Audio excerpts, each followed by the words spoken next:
Friends, I am Ashok Kumar Agarwal, Academic Counselor IGNOU.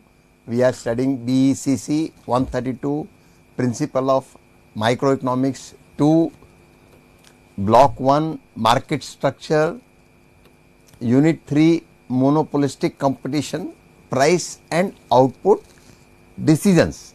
Monopolistic competition is a market structure that combines the features of both perfect competition and monopoly.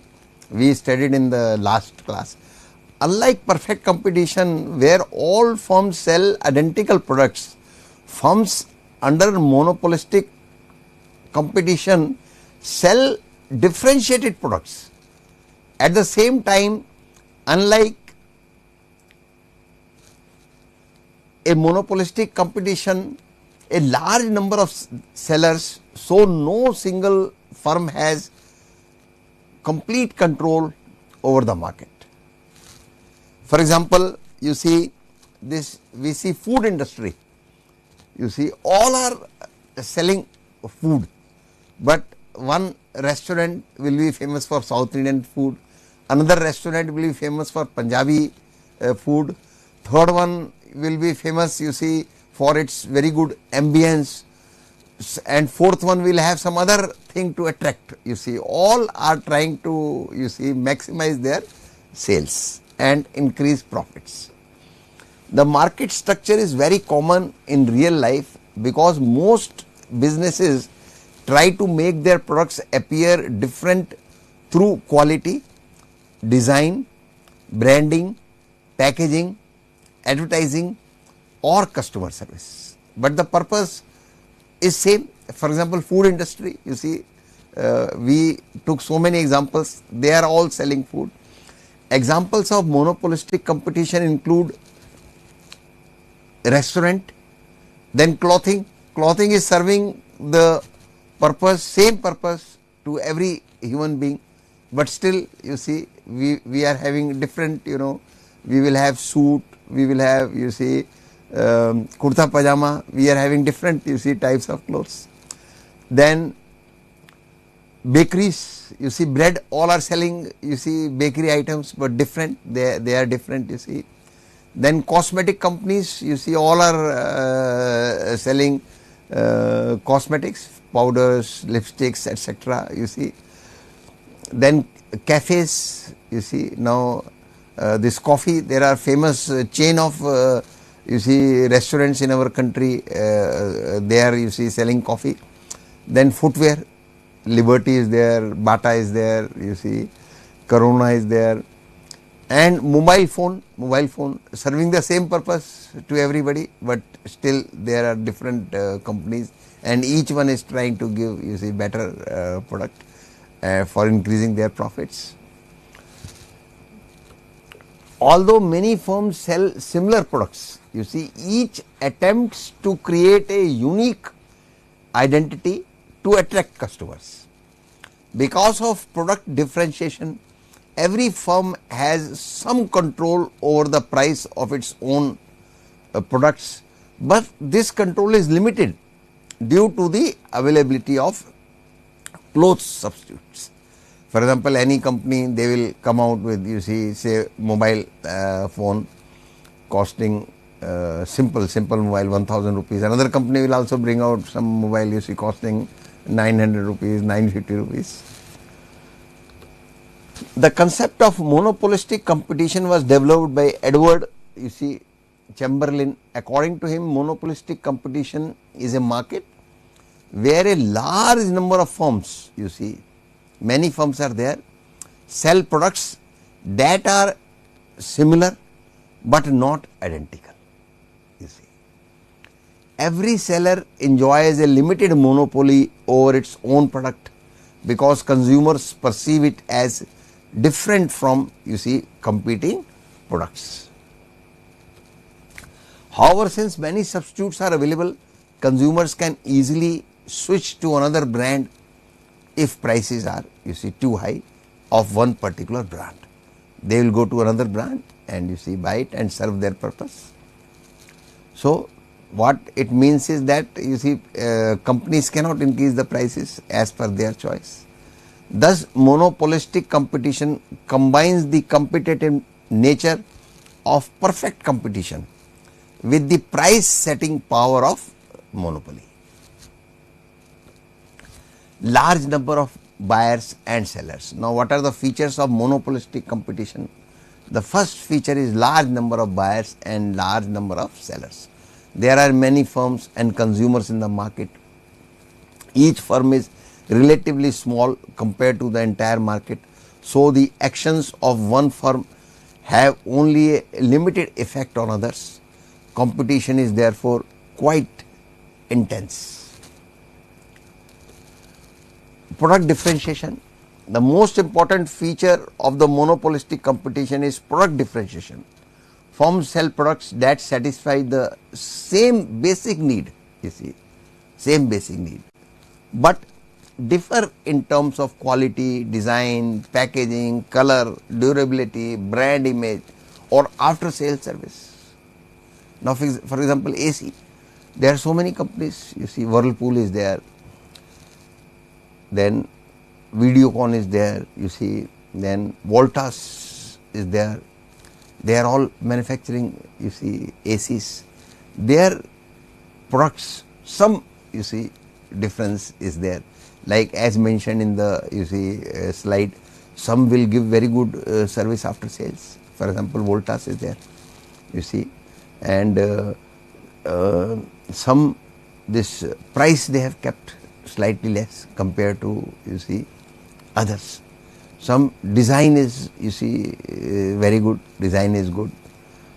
Because consumers view these products as different, firms gain some control over pricing.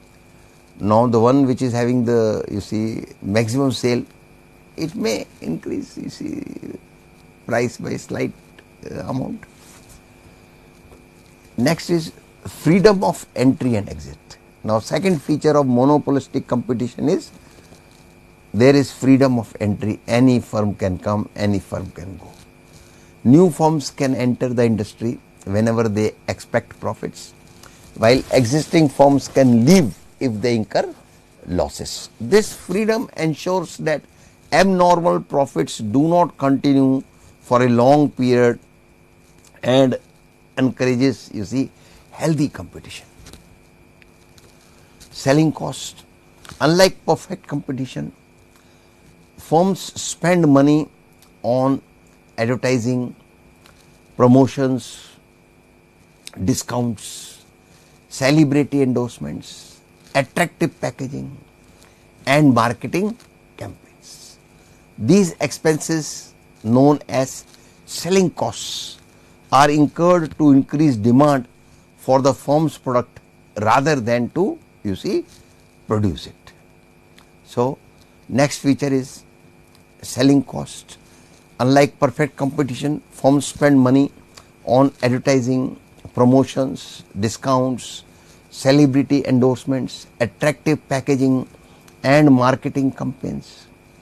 These expenses, known as selling costs, are incurred to increase demand for the firm's product rather than to, produce it. Independent decision making. Each firm independently decides the price, output level, advertising strategy and product quality. Since each product is, different, firms are not completely, dependent on competitors while making these decisions. So, next feature is, independent decision making. Each firm independently decides the price, output level, advertising strategy and product quality. Now Voltas AC, then Videocon, Whirlpool, they all decide, themselves. At the same time, when they will decide the price, they will see the price of other companies also, Since each product is different, firms are not completely dependent on competitors while making these decisions,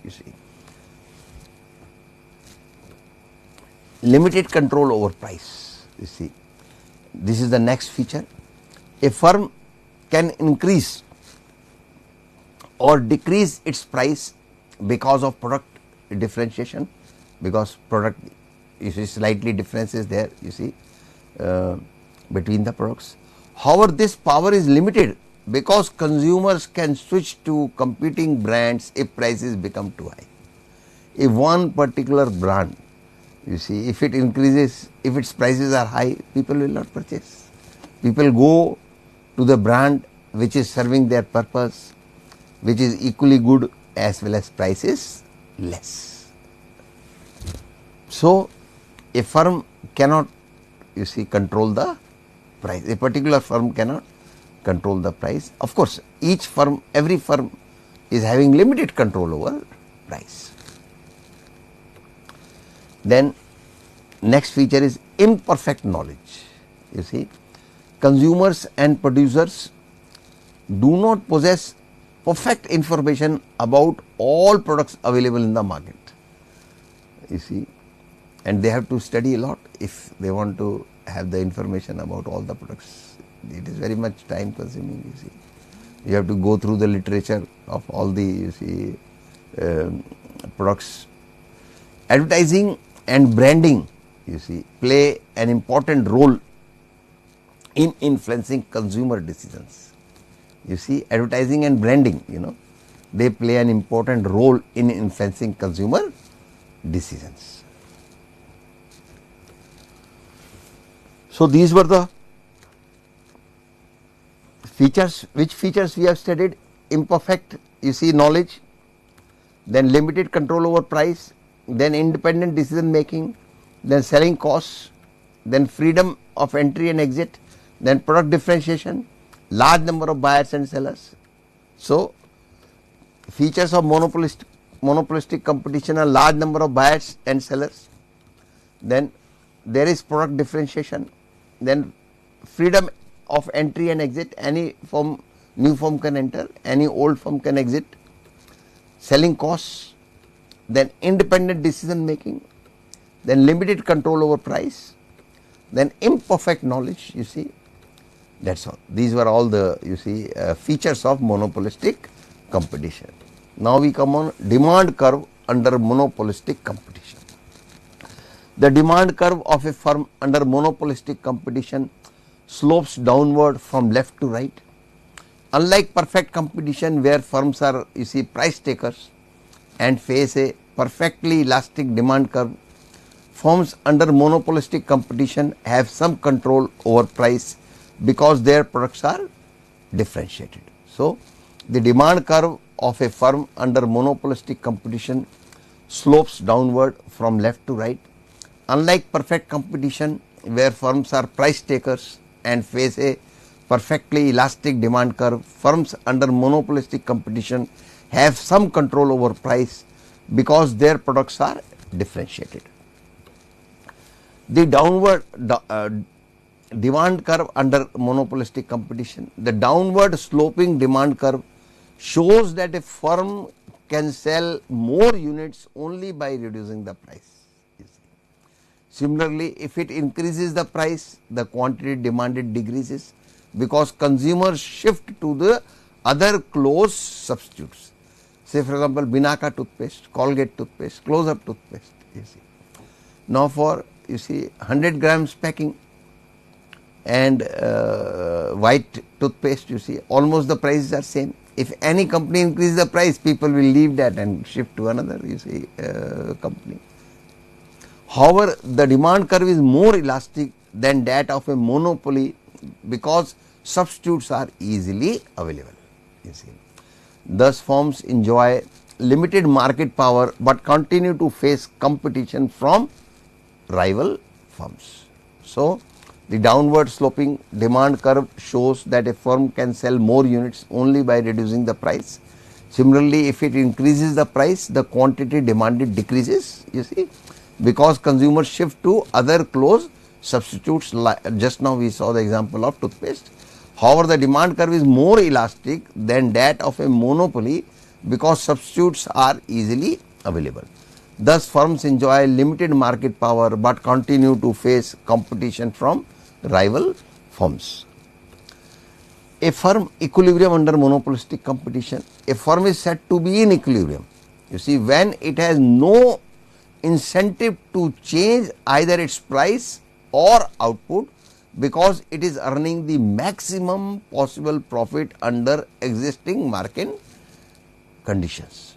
So, when a firm is said to be in equilibrium, a firm is said to be in equilibrium when it has no incentive to change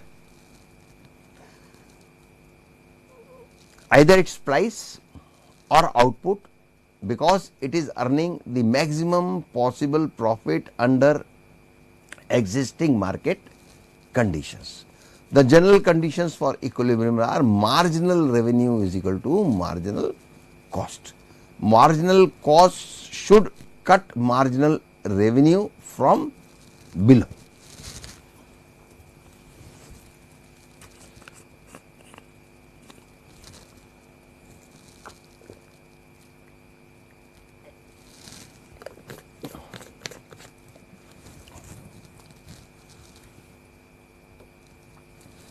Short run equilibrium.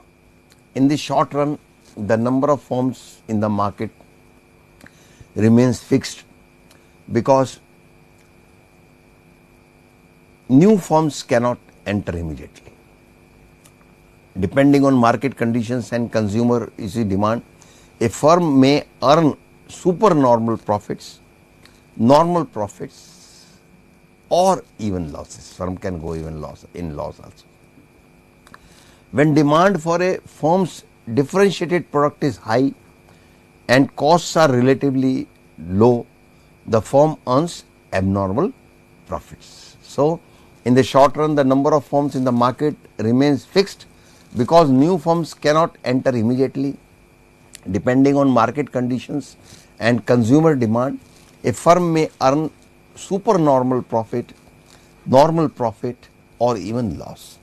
When demand for a firm's differentiated product is high and costs are relatively low, the firm earns abnormal profits.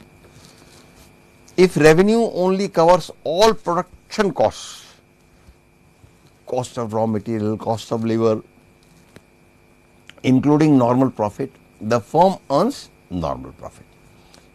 If costs exceed revenue, the firm incur losses, but may continue production in the short run as long as it can cover its variable costs, because fixed costs will remain same.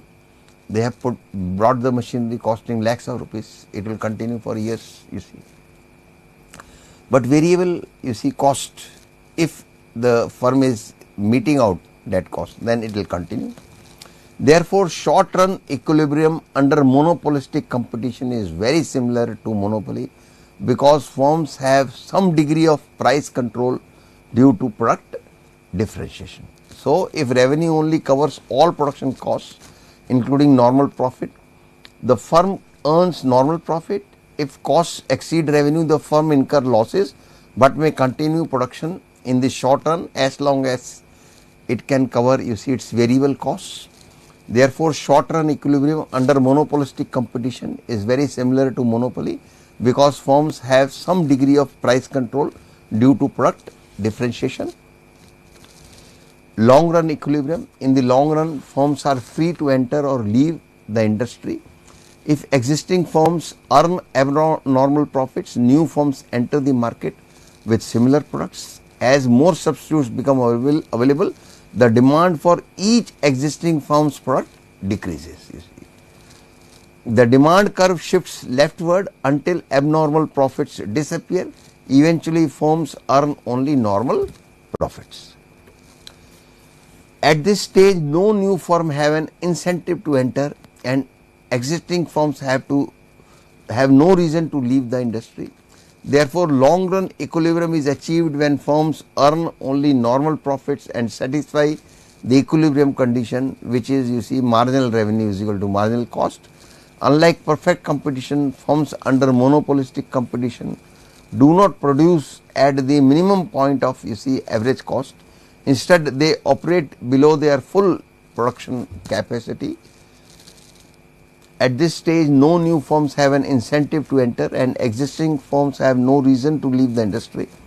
Therefore, long run equilibrium is achieved when firms earn only normal profits and satisfy the equilibrium condition of marginal revenue is equal to marginal cost.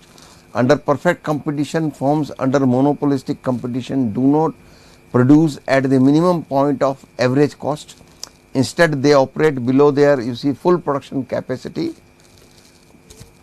Group equilibrium. The concept of group equilibrium was introduced by Chamberlain. Instead of focusing on a single firm, it considers the equilibrium of all the firms together producing differentiated products within the same industry. The concept of group equilibrium was introduced by Chamberlain. Instead of focusing on a single firm, it covers the equilibrium of all firms producing differentiated products within the same industry. Say for example, iron industry, cement industry. Group equilibrium. Group equilibrium is achieved when every firm earns only normal profits. No new firm wants to enter the market. Existing firms have no incentive to leave. Every firm has adjusted its output and price according to market demand. The market remains stable, until external conditions change. Equilibrium with selling costs. Selling costs refer to expenditures made to increase the demand for a product rather than to manufacture it. These include advertising, promotional campaigns, free samples, discounts, sponsorships, attractive packaging and brand building activities. Equilibrium with selling costs. Firms incur selling costs because their products are differentiated and they wish to convince consumers that their brand is superior to competing brands.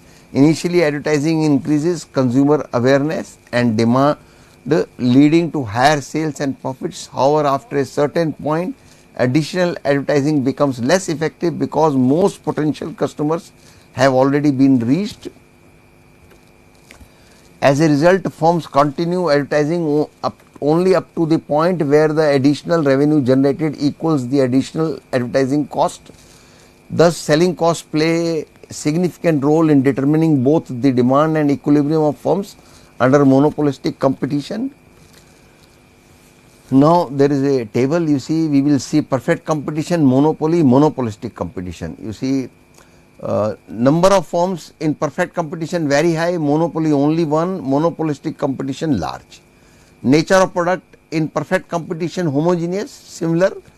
In monopoly unique product, and in monopolistic competition differentiated products. Price control under perfect competition none. Under monopoly complete control, under monopolistic competition limited control. Entry and exit under perfect competition free, under monopoly restricted, under monopolistic competition free.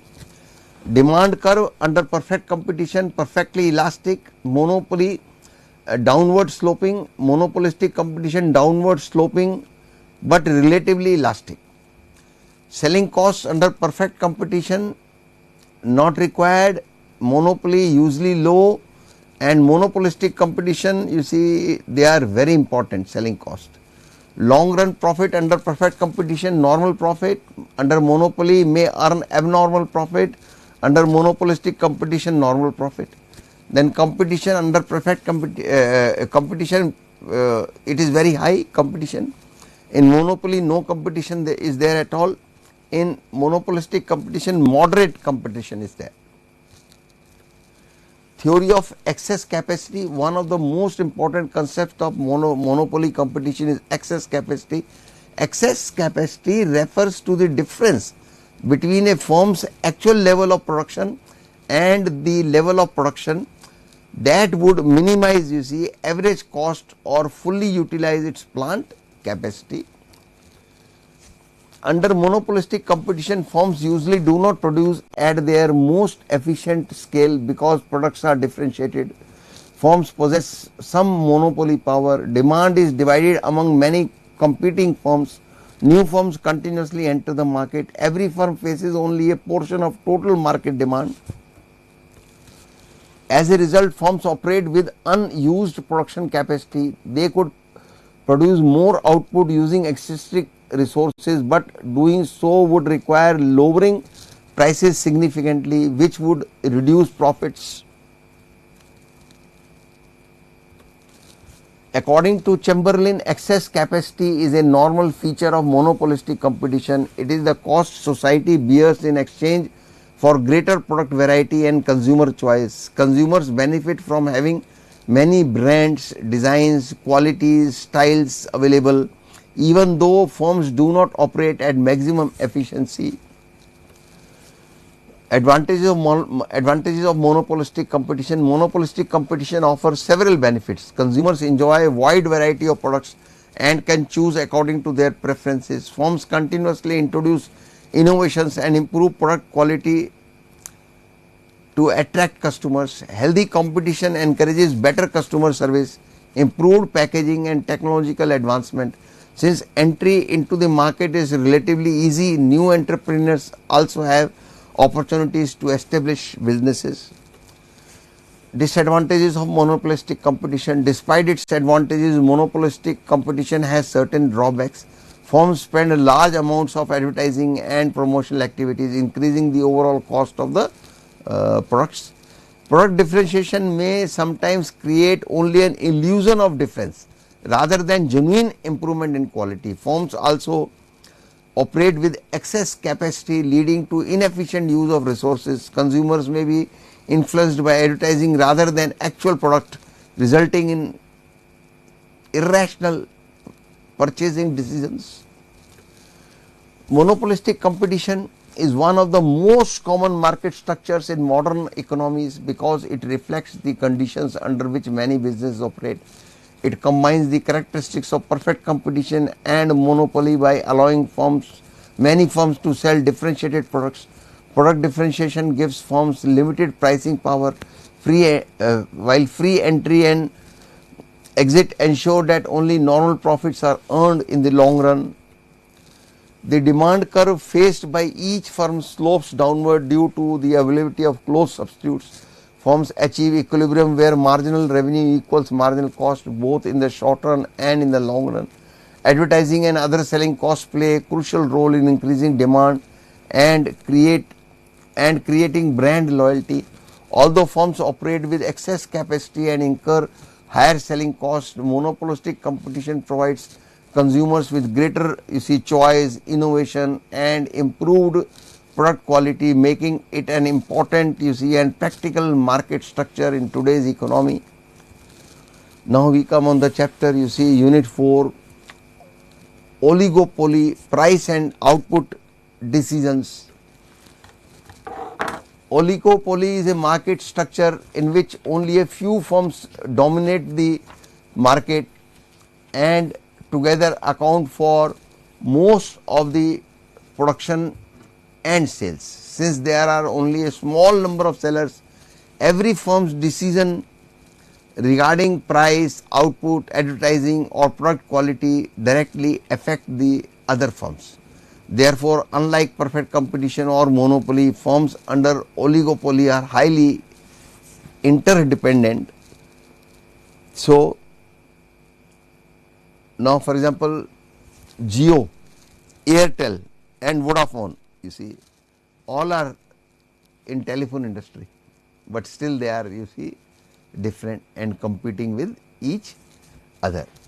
So, oligopoly is a market structure in which only a few firms dominate the market and together account for most of the production and sales. Just now we took the example Jio, Airtel, Vodafone. Since there are only a small number of sellers, every firm's decision regarding price, output, advertising or product quality directly affect the other firms. Therefore, unlike perfect competition or monopoly, firms under oligopoly are highly interdependent. Before taking any business decision, each firm carefully considers how its competitors are likely to react. Oligopoly is one of the most common market structure in the modern economy. Industries such as automobiles, airlines, petroleum, cement, steel, telecommunications and mobile phone manufacturing are examples of oligopolistic markets. So, Before taking any business decision, each firm carefully considers how its competitors are likely to, react. Say for example, Jio, Airtel, and this Vodafone. Now Jio, if it increases the price, before increase the price, it looks, about after this Airtel and Vodafone also. Oligopoly is one of the most common market structure in the modern economy. Industries such as automobiles, airlines, petroleum, cement, steel, telecommunications and mobile phone manufacturing are examples of oligopolistic markets. Oligopoly refers to a market in which a few firms sell either homogeneous or differentiated products. These firms possess considerable control over price, but their decisions are influenced by the actions of competing firms. Depending upon the nature of the products sold, oligopoly can be classified into two types. One type is pure, perfect oligopoly. Under pure oligopoly, perfect oligopoly, firms produce homogeneous or identical products. Since the products are exactly alike, buyers generally do not differentiate between sellers. Industries such as steel, aluminum, copper, cement, everybody is manufacturing cement, are examples of pure oligopoly. So, under pure oligopoly, firms produce homogeneous or identical products. Since the products are exactly alike, buyers generally do not differentiate between sellers. Industries such as steel, aluminum, copper and cement are examples of pure oligopoly. Differentiated imperfect oligopoly. Under differentiated oligopoly, firms sell products that satisfy the same need but differ in terms of design, quality, brand image, packaging or additional features. Examples include automobiles, televisions, refrigerators, soaps and detergents. Next type is imperfect oligopoly, differentiated oligopoly. Under differentiated oligopoly, firms sell products that satisfy the same need but differ in terms of design, quality, brand image, packaging or additional features. Examples include automobiles, cars, the cars, televisions, refrigerators, soaps and detergents. So many companies are there, they manufacture. So soaps and detergents, refrigerators also, Allman is there, Godrej is there, Whirlpool is there. Similarly, cars manufacturer, so many, Maruti is there, other companies are also there. Now, under oligopoly market, there are few sellers. What are the features? First feature is few sellers. The most important characteristic of oligopoly is the presence of only a few firms in the market. Each firm holds a significant share of the market, giving it considerable influence over price and output. So, in oligopoly, the first feature is there are few sellers. The most important characteristic of oligopoly is the presence of only a few firms in the market. Each firm holds a significant share of the market, giving it considerable influence over price and output. Interdependence among firms. Interdependence is the defining feature of oligopoly. Every firm knows that any change in its price, production or marketing strategy will influence its competitors. Therefore, firms cannot make decisions independently before changing prices or introducing new policies. They carefully predict the likely reaction of rival firms, competing firms. So, second feature is interdependence among firms. Interdependence is the defining feature of oligopoly. Every firm knows that any change in its price, production or marketing strategy will influence its competitors. Therefore, firms cannot make decisions independently before changing prices or introducing new policies. They carefully predict the likely reaction of rival firms. Next feature is intense competition. Although the number of firms is small, competition is very intense. Firms compete not only through pricing, but also through you see product quality, innovation, branding, customer service and promotional activities. So, next feature is intense competition. Although the number of firms is small, competition is very intense. Firms compete not only through pricing but also through you see product quality, innovation, branding, customer service and promotional activity. Next feature is heavy advertising. Advertising plays an important role under oligopoly. Firms spend huge amounts on advertisements to strengthen their brand image, increase customer loyalty and attract new customers. If one firm advertises you see aggressively, competing firms often respond with similar promotional campaigns. So, next feature is heavy advertising. Advertising plays an important role under oligopoly. Firms spend huge amounts on advertisements to strengthen their brand image, increase customer loyalty and attract new customers. If one firm advertises aggressively, competing firms often respond with similar you see promotional campaigns. Next feature is barriers to entry. Entry into an oligopoly market is difficult because of several barriers such as huge capital requirements, patents, government regulations, advanced technology, economies of scale and strong brand loyalty enjoyed by the existing firms which are already there in the market. However, firms can you see generally leave the industry without major restrictions. If you leave, there will not be you see many restrictions, you can leave. Next feature is lack of uniformity. The firms operating under oligopoly you see may differ considerably in terms of size, production capacity and market share. Some firms are you see large multinational corporations while others may be relatively you see smaller, but every firm's actions affect the market. So, next feature is lack of uniformity. The firms operating under oligopoly may differ considerably in terms of size, production capacity and market share. Some firms are you see large multinational corporations while others may be relatively smaller, but every firm's actions affect the market. Causes for existence you see of oligopoly: large capital investment. Many industries require you see enormous investment in machinery, technology and infrastructure.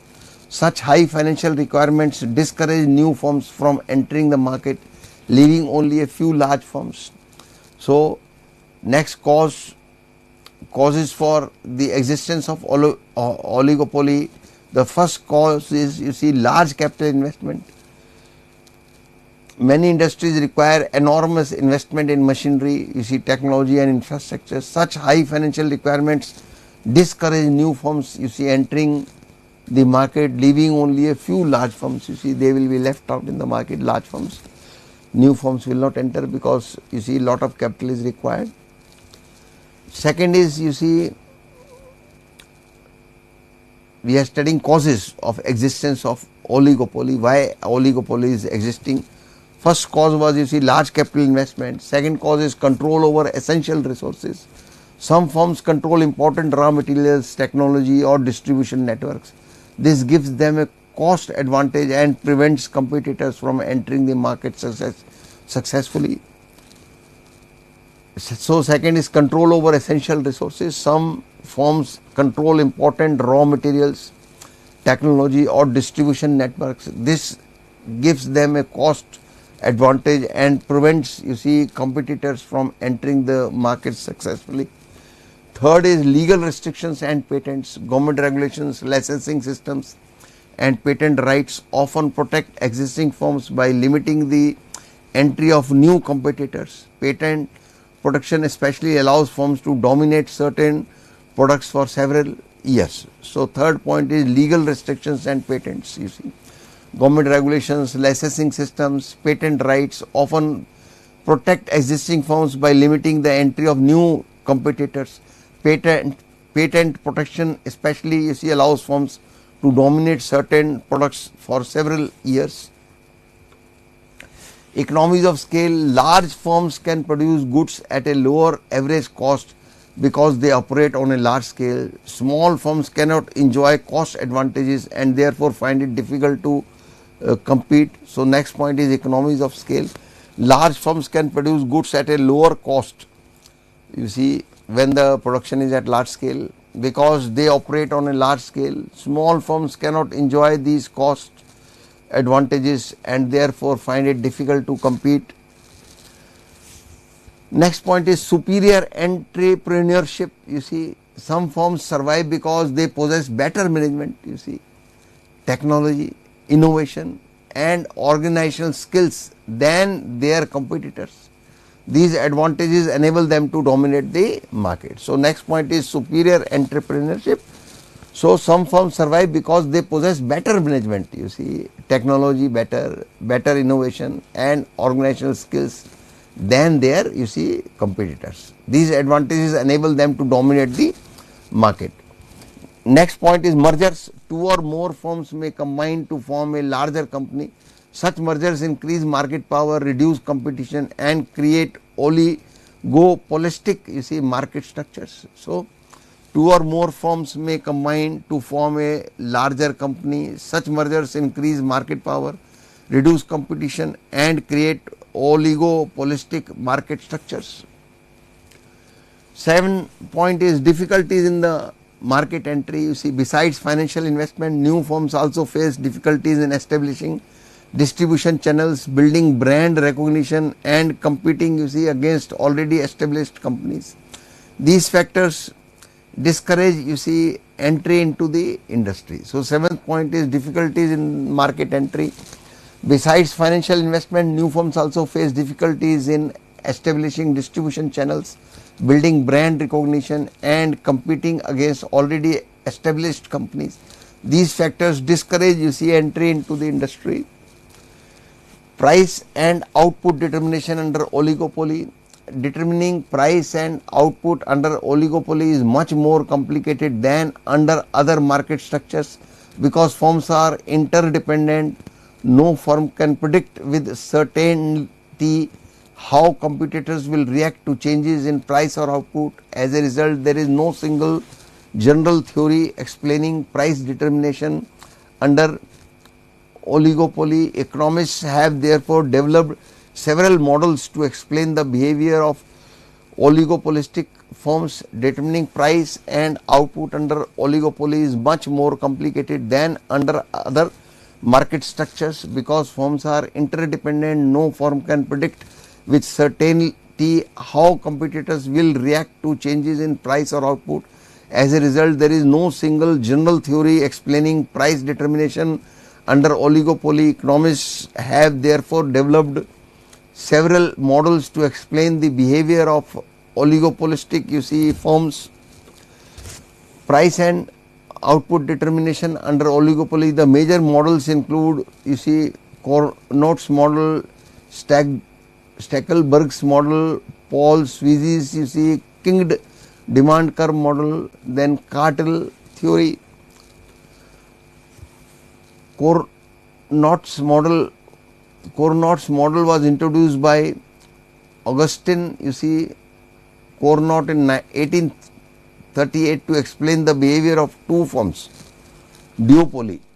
The model assumes that there are only two firms, you see, producing identical products. Both firms choose their production quantities independently and simultaneously. Each firm assumes that the rival firm's output will remain constant while deciding its own, you see, production level.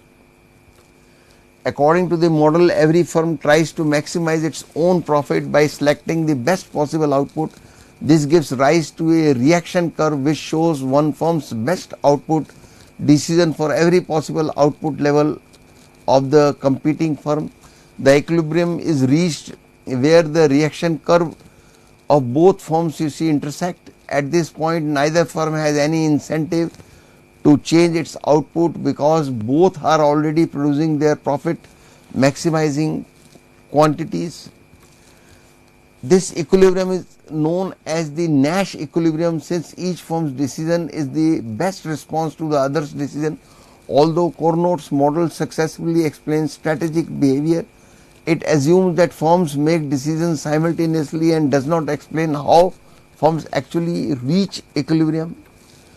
Next is Stackelberg's model. The Stackelberg model modifies Cournot's theory by assuming that firms do not make decisions simultaneously. Instead, one firm acts as a leader by deciding its output first, while the other firm becomes the follower and decides its production after observing the leader's decision. The leader enjoys an important advantage because it captures a larger share of the market before the follower enters. The follower then adjusts its production according to the leader's output. This concept is known as the first mover advantage. Since the leader commits itself first, it generally earns higher profits than the follower. Thus, the Stackelberg model demonstrates that the timing of decision can significantly influence market outcomes. Next is Paul Sweezy's Kinged Demand Curve model. Paul Sweezy developed the Kinged Demand Curve model to explain why price in an oligopoly often remain stable for long periods. The model assumes that firms believe competitors will react differently to price increases and price decreases. If one firm raises its price, competing firms do not follow. Customers then shift to rival firms, causing a large fall in demand. However, if one firm reduces its price, competitors will immediately reduce their prices as well to avoid losing customers. Otherwise they will lose customers. Consequently, the increase in sales is relatively small. Because of these unequal reactions, the firm's demand curve develops a kink at the existing market price. The kink arises because firms expect asymmetric reactions from competitors. Price increases, rivals do not increase prices. Price decreases, rivals immediately reduce prices. As a result, the upper portion of the demand curve becomes relatively elastic while the lower portion becomes relatively inelastic. This creates a noticeable bend or kink in the demand curve. The kinked demand curve results in a discontinuous marginal revenue curve. Between the 2 points of the marginal revenue curve there exists a vertical gap. Even if production costs increase moderately within this gap, firms continue charging the same price because changing price would reduce profits. Therefore, the main conclusion of the model is price rigidity or price stickiness.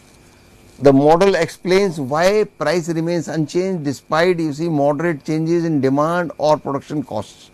However, the model does not explain how the original market price is determined. It only explains why price remains stable once they have been established.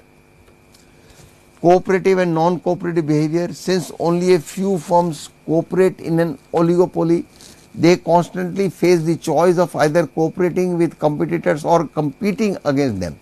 If firms cooperate, they jointly decide prices and output to maximize total industry profit.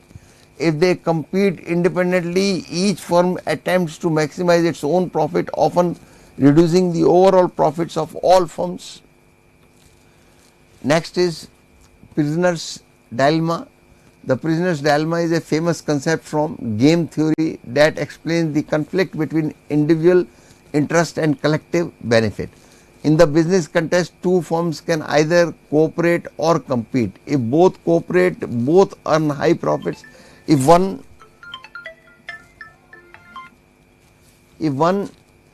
cheats while the other cooperates, the cheating firm earns even higher profits while the cooperating firm suffers losses.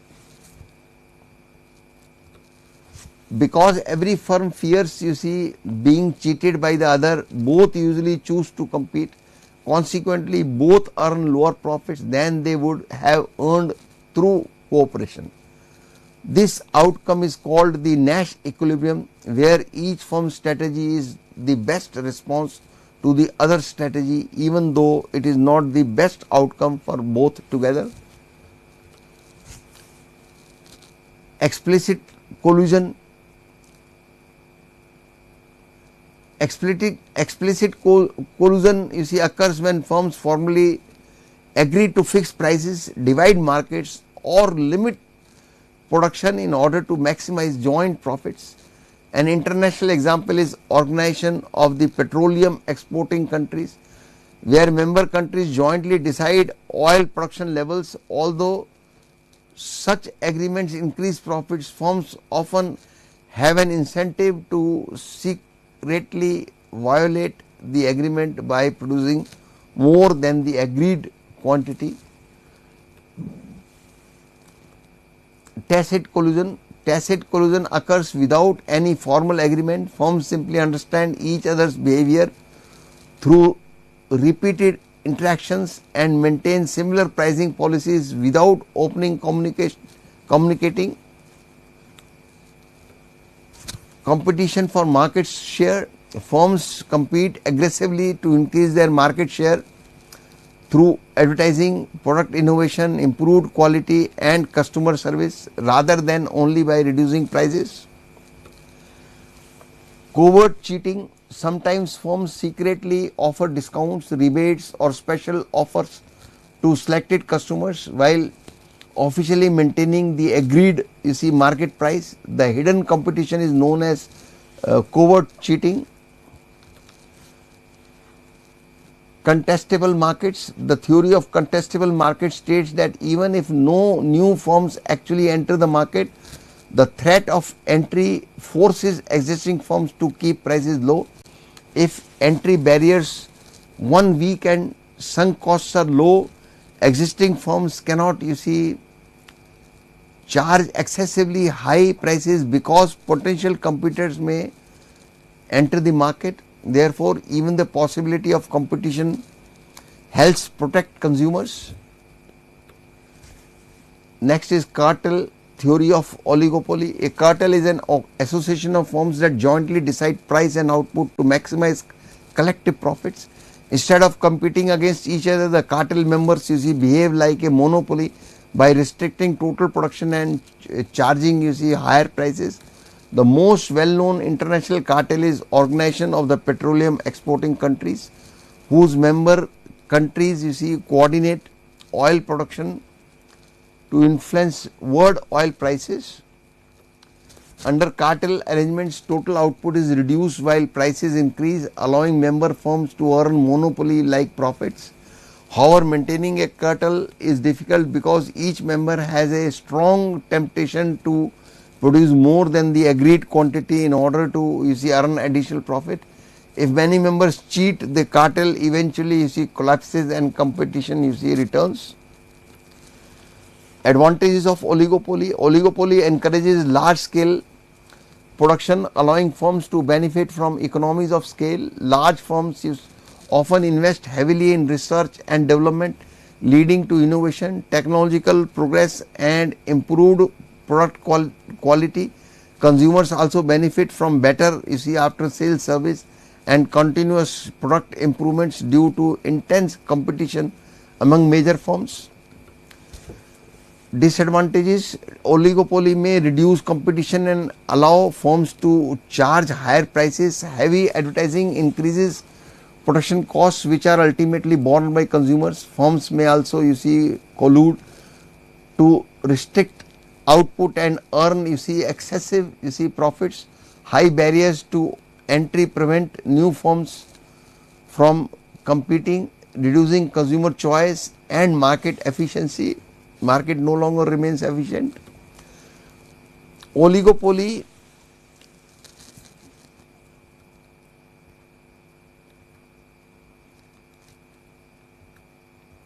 now we just revise cartel theory of oligopoly. A cartel is an association of firms that jointly decide price and output to maximize collective profits.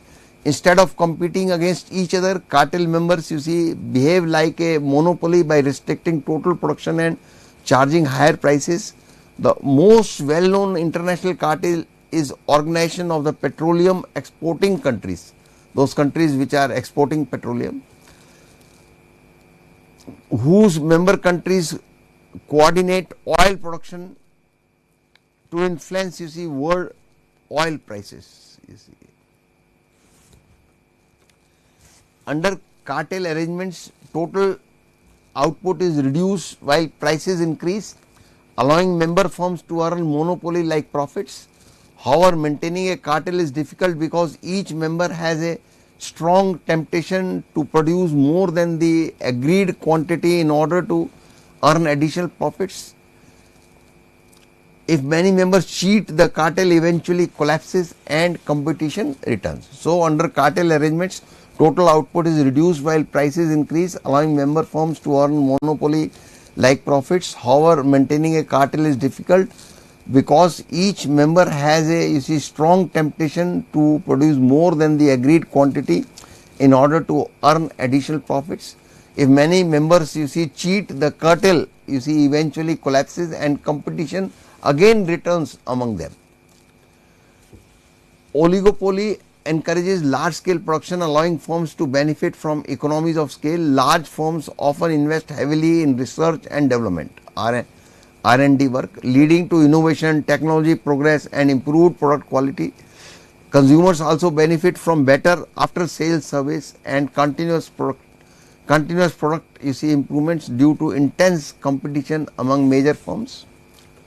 Oligopoly may reduce competition and allow firms to charge higher prices. Heavy advertising increases production costs, which are ultimately borne by consumers. They will companies going to sell costly. Firms may also collude to restrict output and earn excessive profits. High barriers to entry prevent new firms from competing, reducing consumer choice and market efficiency. Oligopoly is a market structure in which a small number of firms dominate the market and are highly interdependent. Examples are telecommunication industries, say Jio, Airtel, Vodafone. So, oligopoly is a market structure in which a small number of firms dominate the market and are highly interdependent in their decision making. Depending on the nature of products, it may be pure or differentiated. High capital requirements, economies of scale, patents, mergers and entry barriers contribute to the existence of oligopoly. That is why this oligopoly exists. Since firms are interdependent, price and output determination is uncertain, and economists have explained their behavior through models such as Cournot's model, Stackelberg's model and Paul Sweezy's King demand curve model. Cournot explains simultaneous decision making. Stackelberg highlights the first mover advantage, while Sweezy explains price rigidity. Firms may either cooperate through collusion and cartels or compete independently, giving rise to concepts such as prisoner's dilemma and Nash equilibrium.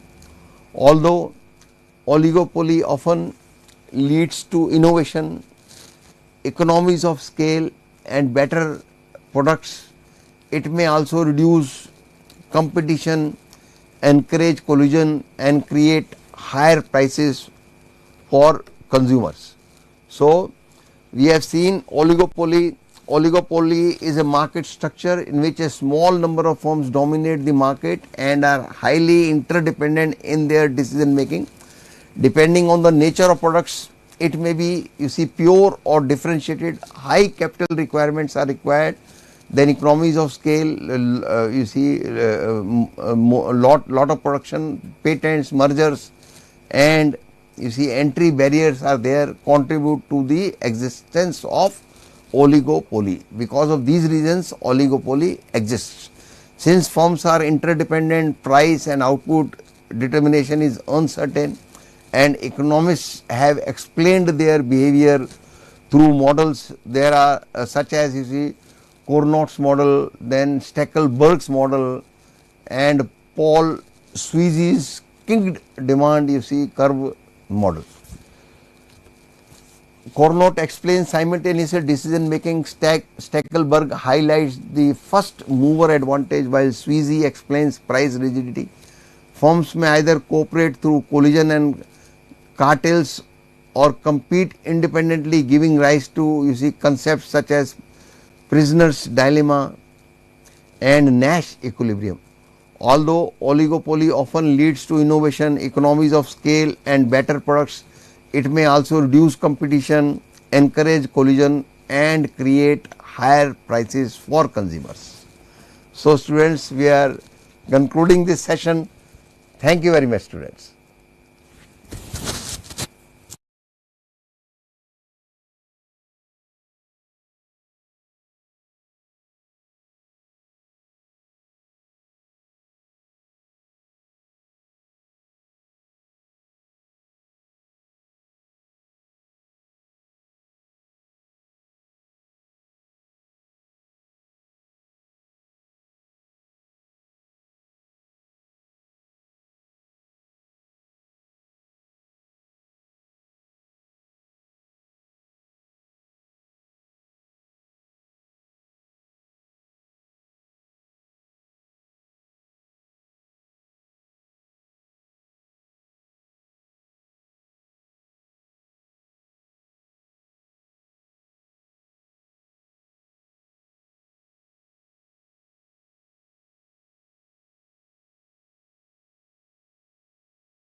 నా పేరు G Yadagiri.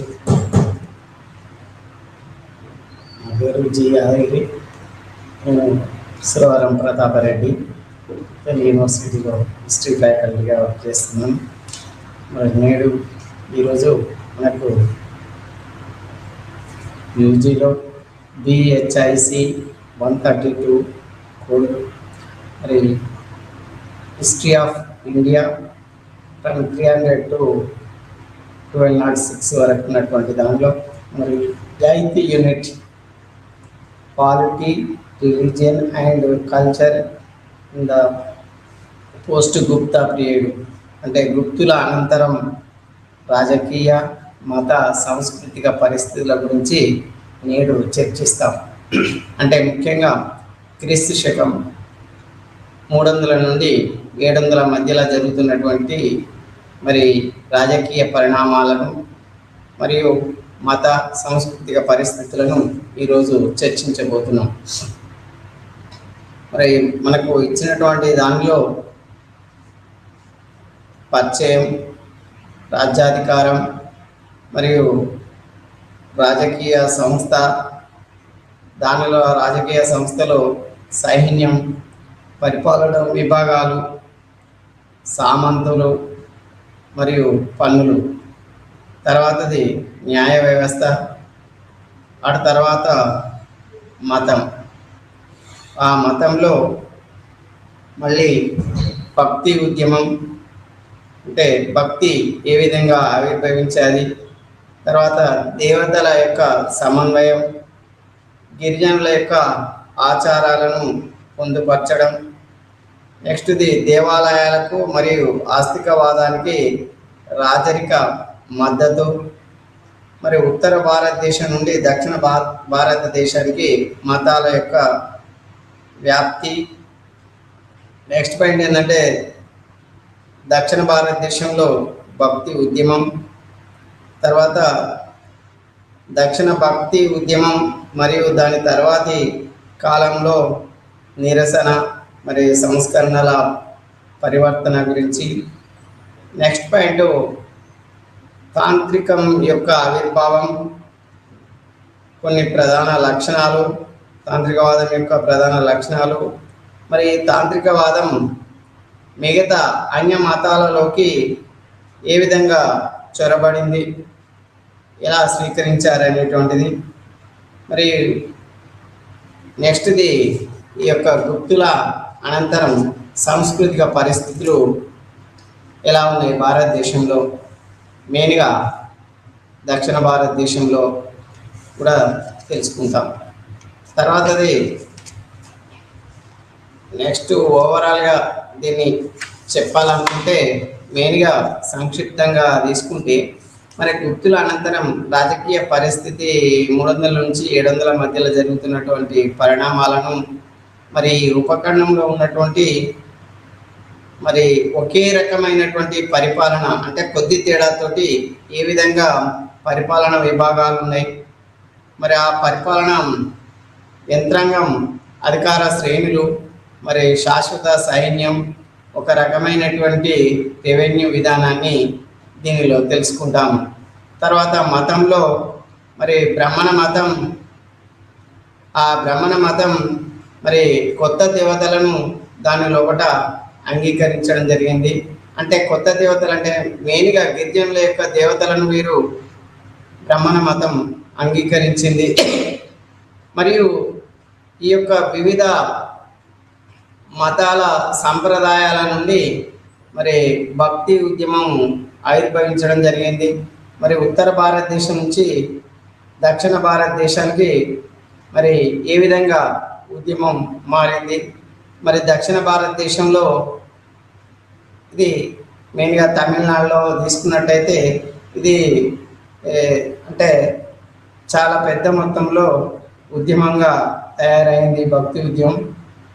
ముఖ్యంగా భక్తి ఉద్యమంలో ముఖ్యంగా కులాన్ని, కుల సంప్రదాయాలను, కుల నిబంధనలను విస్మరించడం జరిగింది.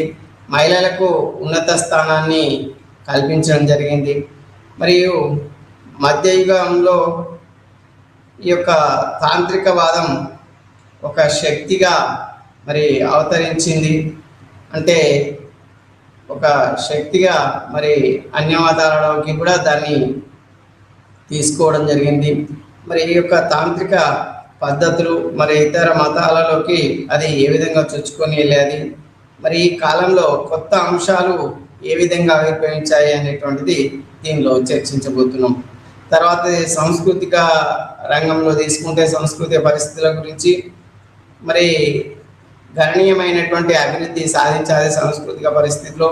ముఖ్యంగా దేవాలయాల యొక్క వాస్తు నిర్మాణాలు, మరి దేవాలయాల యొక్క అభివృద్ధి, దేవాలయాల యొక్క నిర్మాణం జరిగాది. మరి అంటే ఈ యొక్క నిర్మాణాలు అనేటువంటిది మరి వైభవపేతంగా జరగడం జరిగింది. మరియు ఆలయాలకు భారీ సంఖ్యలో మరి భూదానాలు మొదలైనటువంటి దానాలు రావడం వల్ల మరి ఈ దేవాలయాల యొక్క ఆదాయం పెరిగి మరి ఈ యొక్క దేవాలయాల యొక్క అభివృద్ధి జరిగింది. మరియు సాహిత్యాభివృద్ధి కూడా వికసించిందిగా మనం చెప్పుకోవచ్చు. మరి వంశావళుల చరిత్రలు, రాజుల యొక్క చరిత్రలు, మరి రాజుల గురించి కాకుండా ఆనాటి సమాజాన్ని గురించి కొంత అపారమైనటువంటి సమాజ అల గురించినటువంటి అపార నిధులుగా ఈ వంశావళి రచనలు, రాజుల యొక్క చరిత్రల గురించి దానిలో సాహిత్యంలో చెప్పడం జరిగింది. అంటే నూతన అధ్యయన రంగాలు మొత్తం మీద ఆవిర్భవించాయన్నట్టుగా మనం చెప్పుకోవచ్చు. తర్వాత మనం ఇంట్రొడక్షన్లో పరిచయంలో తీసుకున్నట్టయితే మనకు గుప్తుల అనంతరం మరి దక్షిణ ఆంధ్రాలో వకాటకులు, ఉత్తరాన పుష్యభూతులు, అర్షుని యొక్క వంశస్థులు, వర్ధనులు అంటాం వాళ్ళనే. మరియు బాదామికి చెందినటువంటి కదంబుల తర్వాత వచ్చినటువంటి చాళుక్యులు, మరి అనేక చిన్న రాజ్యాలు, మరి చిన్న నాయక రాజ్యాలు, అంటే చిన్న చిన్న వారి యొక్క నాయకత్వాలు ఉండేటువంటి. మరి దక్షిణాన తమిళనాడులో పల్లవుల యొక్క ఆధిపత్యం చెలాయించడం, మరి ఇవన్నీ గురించి పరిచయం చేసుకుందాం.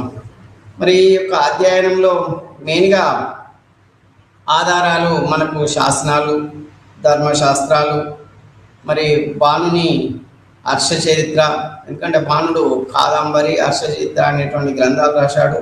మరి ఈ హర్షచరిత్ర కూడా మనకు ఆధారం. మరి చైనా యాత్రికులు బౌద్ధ మతాన్ని సందర్శించడానికి వచ్చినటువంటి వారు చైనా యాత్రికులు మరి గుప్తుల కాలంలో వచ్చినటువంటి పాయియాన్ మరి పోకి అనేటువంటి గ్రంథం ద్వారా, వృత్తాల ద్వారా మనకు కొంత సమాచారం తెలుస్తుంది.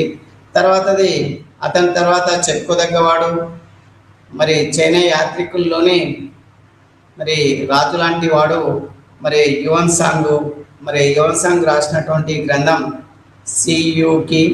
మరి వాళ్ళ యొక్క అంటే ఈ యొక్క వృత్తాంతాలు గురించి, భారతదేశం యొక్క విశేషాల గురించి మరి వాటిల్లో తెలియజేయడం జరిగింది. ఇవన్నీ మనకు ఆధారాలుగా ఉపయోగపడుతున్నాయి.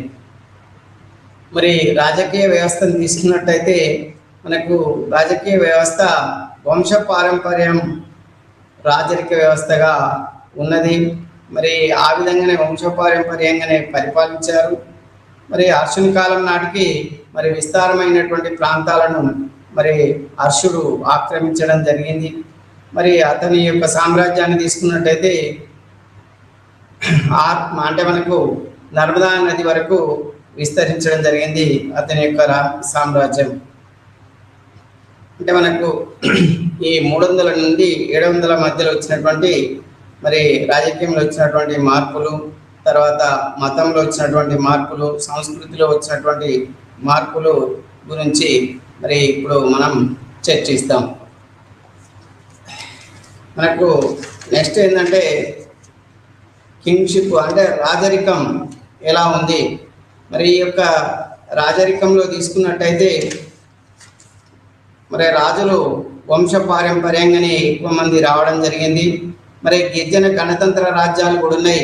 మరి గిరిజన గణతంత్ర రాజ్యాల పాలన కూడా ఉండేటువంటిది. కానీ మరి సముద్రగుప్తుని తీసుకుంటే మరి గిరిజన ప్రాంతాలను కూడా మరి అతడు ఆక్రమించి తన సామ్రాజ్యంలో కలుపుకోవడం జరిగింది. అంటే వాయుయాన్ ఉన్నటువంటి 4 రాజ్యాలను మరియు ఈశాన్య దిక్కున ఉన్నటువంటి అటవిక రాజ్యాలను కూడా తన సామ్రాజ్యంలో కలుపుకోవడం జరిగింది. అంటే ఇక్కడ గణరాజ్యాలు రాజరిక రాజ్యాలుగా మారుతున్నటువంటి కాలం కాబట్టి మరి 4వ శతాబ్దంలో మరి సముద్రగుప్తుని కాలం నుండి మరి అవన్నీ అంటే ట్రైబల్స్కు చెందినటువంటి రాజులు మరి లేకుండా మరి రాజరికంగా తయారై కావడం జరిగింది. దానికి బెస్ట్ ఎగ్జాంపుల్ ఏంటంటే పంజాబ్లోని మాత్రకులు, యౌదేయులు మరి మళ్ళీ మనకు కనబడలేదు.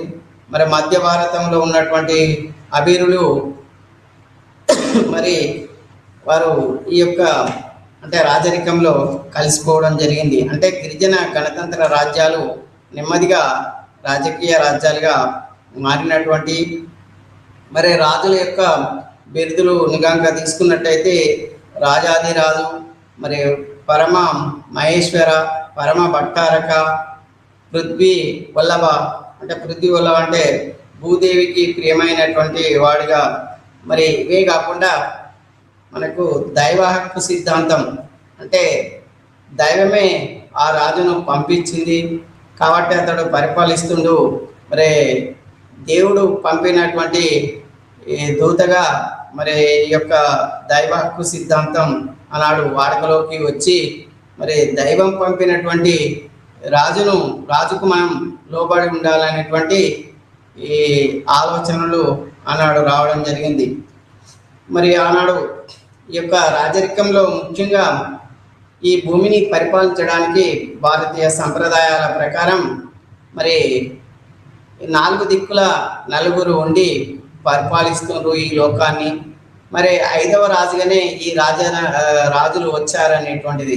అంటే ఆ నలుగురు మరి లోక పాలకులు ఎవరు అంటే అంటే 4 దిక్కుల నలుగురు ఉన్నటువంటి వారు మరి ఉత్తర దిక్కున కుబేరుడు, మరి దక్షిణ దిక్కున యముడు, మరి తూర్పు దిక్కున ఇంద్రుడు, మరి పడమర దిక్కున వరుణుడు పరిపాలిస్తున్నట్టు వాళ్ళు చెప్పుకోవడం జరిగింది.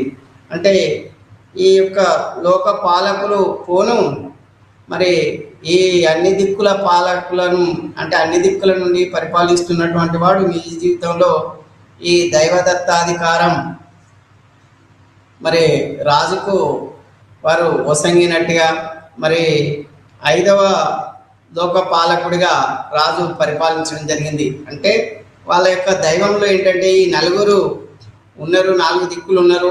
ఆ నలుగురు కలిసి ఈ రాజును నియమించి ఈ దైవదత్తాధికారం వల్ల అతడు మనల్ని పరిపాలిస్తుండు. మరి పైన కుబేరుడు, వరుణుడు, ఇంద్రుడు, యముడు వీళ్ళు ఉన్నారు అని ఈ యొక్క దైవిక సిద్ధాంతాన్ని వ్యాపింపజేయడం జరిగింది. అంటే ఇక్కడ ఈ యొక్క దైవత్వం వల్ల ఈ దైవత్వ భావన వల్ల ముఖ్యంగా మరి రాజు సంరక్షకుడిగా మరి రక్షకుడిగా ప్రజారక్షణ మరి దేశ రక్షణ సంరక్షణ మరి ఇవన్నీ చూడాలి. కాబట్టి మరి ఆ విధంగా దాని కొరకే ఈ యొక్క దైవ దత్త అధికారం వచ్చింది, దైవదత్త అధికార సిద్ధాంతం వచ్చింది అనేటువంటి వాళ్ళ యొక్క నమ్మకాలు ప్రచారంలో ఉండేటువంటి. అంటే రాజరికం మరి వంశపారంపర్యంగానే ఉంది.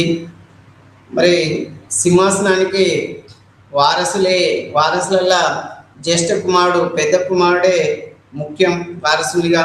కానీ ఒక్కొక్కసారి కొన్ని మినహాయింపులు కూడా ఉండేటువంటి. మరి ఆ రాజును ఎన్నుకునేటువంటి దానిలో కొందరు ప్రభువులు, వివిధ ఉన్నతాధికారులు, సలహాదారులుగా మరి ఎన్నుకునేటువంటి ఆచారం కూడా అప్పుడప్పుడు జరిగేటువంటిది. అంటే కొన్ని మినహాయింపులు కూడా ఉన్నాయి. కానీ ముఖ్యంగా మాత్రం జ్యేష్ఠ కుమారుడే పెద్ద కుమారుడే మరి సింహాసనానికి అర్హత ఉండేటువంటిది. మరి రాజును కనుక తీసుకున్నట్టయితే రాజు సర్వాధికారి, అన్నిటి మీద సర్వాధికారి, మరి ప్రభుత్వాధికారి, పర్యవేక్షకుడు, సర్వోన్నత న్యాయ నిర్ణేత, న్యాయాధికారి, మరి సైన్యాధ్యక్షుడు, మరి కాకుండా ఆ సైన్యాల మీద పెద్దనే కాకుండా సైన్యాలను యుద్ధ కాలంలో నడిపేటువంటి వాడు కూడా మరి రాజు ఉండేటువంటిది. మరి ఈ యొక్క రాణులు కూడా ఉన్నారు, రాజులే కాదు ఆనాటి కాలంలో మరి రాణులు కూడా ఉన్నారు కొందరు. మరి కాశ్మీర్లో మరి రాణి దిద్దా కూడా పరిపాలించేది. అంటే రాణులు ఉన్నప్పటికీ రేరుగానే తక్కువ మంది ఉన్నారని మనం చెప్పుకోవచ్చు. అంటే రాణులు మరి తెర వెనుకనే ఉండిపోయారుగా చెప్పుకోవచ్చు. ఎక్కువ మంది మనకు రాజుల యొక్క ప్రస్తావన ఉంది. రాణులు ఒక బెస్ట్ ఎగ్జాంపుల్ ఏంటంటే దిద్దా మాత్రమే. మరి నెక్స్ట్ ఏంటంటే రాజకీయ పరిస్థితి. మరి రాజకీయ పరిస్థితి, పొలిటికల్ ఆర్గనైజేషన్ ఎలా ఉంది? రాజకీయ పరిస్థితి అంటే మరి చాలామంది ఉన్నతాధికారులు ఉండేటువంటి వారు. మరి రాజుకు సలహాలు ఇవ్వడానికి మరి మంత్రి పరిషత్తు ఉండేటువంటిది.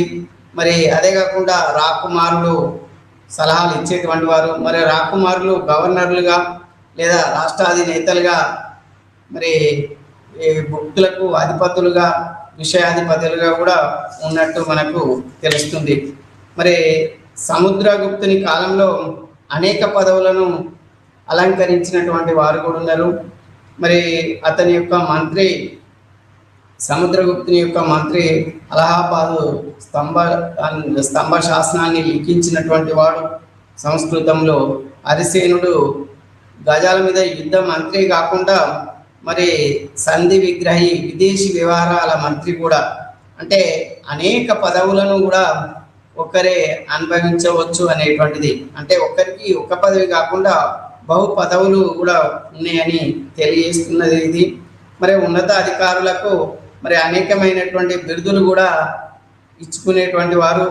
మరి ఈ యొక్క కుమార మాత్యులే కావచ్చు, సంధి విగ్రహ, మరి మహాబలాధికృత మొదలైనటువంటి బిరుదులు ఇచ్చి ఆ రాకుమారులను కానీ, రాష్ట్ర గవర్నర్లను కానీ మరి యొక్క ఆహారాలకు, విషయాలకు, మరి లేదా భుక్తులు అంటాం పైన ఉండేటువంటి వారిని, రాజ్యం తర్వాత ఉండేటువంటి వాటిని మరి ఆ విధంగా పరిపాలించారు. అంటే ఇక్కడ రాజ్యం భుక్తులుగా అంటే కొన్ని విభాగాలుగా చేయడం జరిగింది. ఆ భుక్తులకు ఉపరిక అనేటువంటి ఉన్నత అధికారి ఉండేటువంటి వాడు. మరి అతనికి ఆయుక్త అనేటువంటి అధికార సభ్యులు కూడా ఉన్నారు కొందరు. దానిలో ఆయుక్తక అనేటువంటి వాడు మరి అతి ముఖ్యమైనటువంటి వాడు.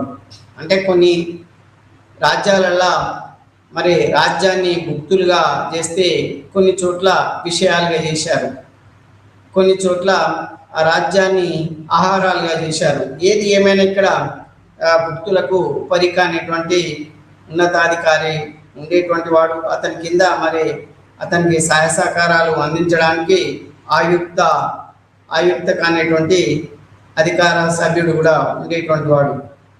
మరి ఈ రాజ్యాన్ని భుక్తులు చేసి ఆ భుక్తులను విషయాలుగా కూడా మరి విభజించారు. ఆ విషయాలను మెయిన్గా విషయాల మీద ఉండేటువంటి అధికారిని విషయపతి అన్నాం. మరి ఈ యొక్క విజయపతి ఉపరికకు ఇక్కడ గ్రామాలకు మెయిన్గా మధ్యవర్తి లెక్క పనిచేసేటువంటి వాడు. అందుకే వారిని కొందరిని మరి భోగి, భోగపతి, మరి ఇలాంటి పేర్లు ఉన్నటువంటి వారిపైన మరి అర్షునికి ఫిర్యాదు చేసినటువంటి ప్రజలు కూడా ఉన్నారు. అంటే ఈ యొక్క విషయపతి పైన, ఈ భోగపతి పైన మరి అర్షుని కాలంలో మరి ఈ యొక్క ఫిర్యాదులు అందాయి వాళ్ళపైన. మరి గ్రామాలలో ఉండేటువంటి వారిని గ్రామ పెద్ద, గ్రామాని అని పేరుతోటి పిలవచ్చు. మరి ఇక్కడ మొదటి దశలో ఈ ఉద్యోగాలు చేసినందుకు గాను వాళ్ళకు నగదు ఇచ్చేటువంటి ఆచారం ఉంది. కానీ రాను రాను వ్యాపారం తగ్గిపోయింది, నాణాల ముద్రణ చలామణిలో లేకుండా పోయినాయి. మరి ఈ యొక్క దాన ధర్మాలు పెరిగి రాజు యొక్క ఖజానాకు గండి కొట్టబడ్డది. ఇవన్నిటినీ దృష్టిలో పెట్టుకొని మరి ఆ రాజు లేదా ఆ సామంత రాజు లేదా ఆ నాయకుడు, అక్కడ ఉండేటువంటి స్థానిక చిన్న నాయకులు మరి నాణ్యాలకు బదులుగా అక్కడ ఉండేటువంటి భూమిని మరి అంటే భూమిని ఇవ్వడం జరిగింది. అంటే నగదు రూపంలో ఉండేటువంటి జీతాలు మరి భూమి రూపంలోకి మార్చడం జరిగింది. అంటే ఇక్కడ భూమి అంటే నాణ్యాల యొక్క చలామణి స్థానంలోకి భూమి వచ్చింది అంటే ఇక్కడ భూస్వామ్య వ్యవస్థ వచ్చిందని మనం చెప్పుకోవచ్చు. ఎందుకంటే భూమి వచ్చిందంటేనే ఇక్కడ చెప్పకనే చెప్పాలి, మరి ఈ యొక్క భూస్వామ్య వ్యవస్థ వచ్చిందని చెప్పుకోవచ్చు మనం. ఇక సైన్యాన్ని తీసుకున్నట్టయితే మరి అంతర్గతంగా శాంతి భద్రతలను నెలకొల్పడానికి, బాహ్య దాడులను ఎదుర్కోవడానికి, మరి దేశాన్ని, ఆ రాజ్యాన్ని, ఆ ప్రాంతాన్ని రక్షించుకోవడానికి మరి సైన్యం అవసరం. కాబట్టి ఆ సైన్యంలో శాశ్వతమైనటువంటి సైన్యం సర్వసాధారణమైపోయింది. కాబట్టి పెద్ద సైన్యం ఉండాలి, దానికి అది నిరంతరము కొనసాగాలి. కాబట్టి అనేక మంది సైనికాధికారులు కూడా ఉండేటువంటి వారు. మరి అనేక రకాలైనటువంటి సైన్యం ఉంది. అంటే పాదాతి దళం మరియు ఈ యొక్క అశ్వదళం అతి ముఖ్యమైనటువంటిదిగా మనం చెప్పుకోవచ్చు. మరి ఈ యొక్క అశ్వదళమే కాకుండా పల్లవులను కనుక తీసుకున్నట్టయితే పల్లవులకు నౌకాదళం కూడా ముఖ్యంగానే ఉంది. మరి ఆ నౌకాదళంతో మరి చోళుల కాలంలో కూడా మరి నౌకాదళం ఎక్కువనే ఉంది. అంటే ఇక్కడ వీరు పల్లవులు కానీ చోళులు కానీ మరి ఇతర ప్రాంతాలకు, తీర ప్రాంతాలకు వెళ్ళి వాళ్ళ రాజ్యాలను కూడా స్థాపించడం జరిగింది.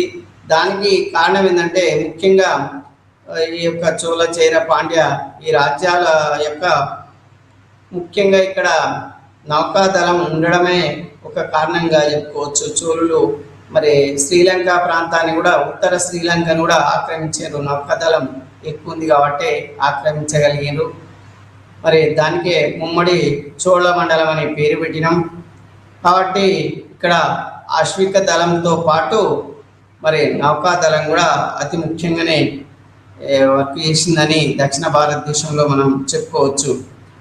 కానీ ఇక్కడ రథాల యొక్క వాడకం మాత్రం తగ్గిపోయింది. రథాల యొక్క వాడకం తగ్గిపోయింది. మరి రాజు యొక్క సైన్యంతో, శాశ్వత సైన్యంతో పాటు మరి అతనికి సామంతులు పంపించేటువంటి సైన్యం కూడా ఉండేటువంటిది. అంటే యుద్ధ కాలంలో రాజు కోరినప్పుడు వాళ్ళ యొక్క సామంత రాజులు సైన్యాన్ని పంపేటువంటి వారు, అంటే సైనిక దళాలను మరి పంపేటువంటి వారు.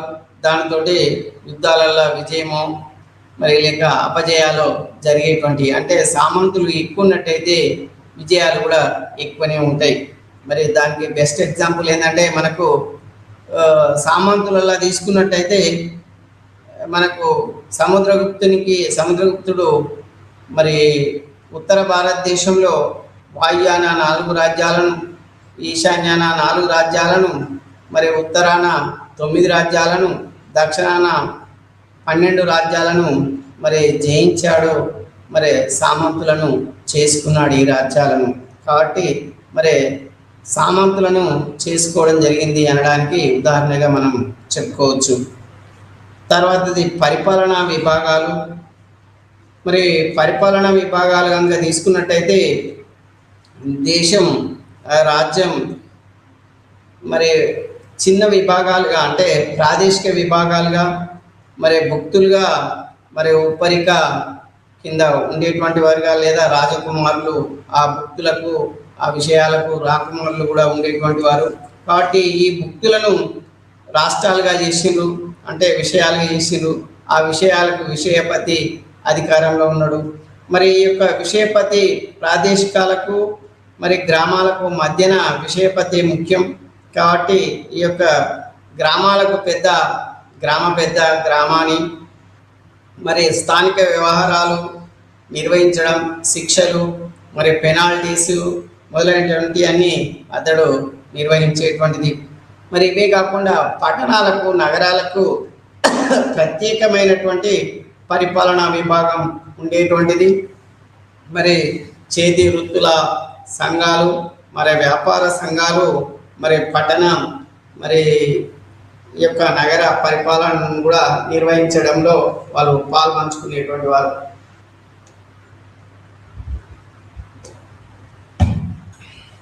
తర్వాతది మనం సామంతులను తీసుకుంటే మరి వీరు పాక్షికంగా స్వాతంత్రాన్ని స్థానికంగా అధిపతులుగా మనం చెప్పుకోవచ్చు.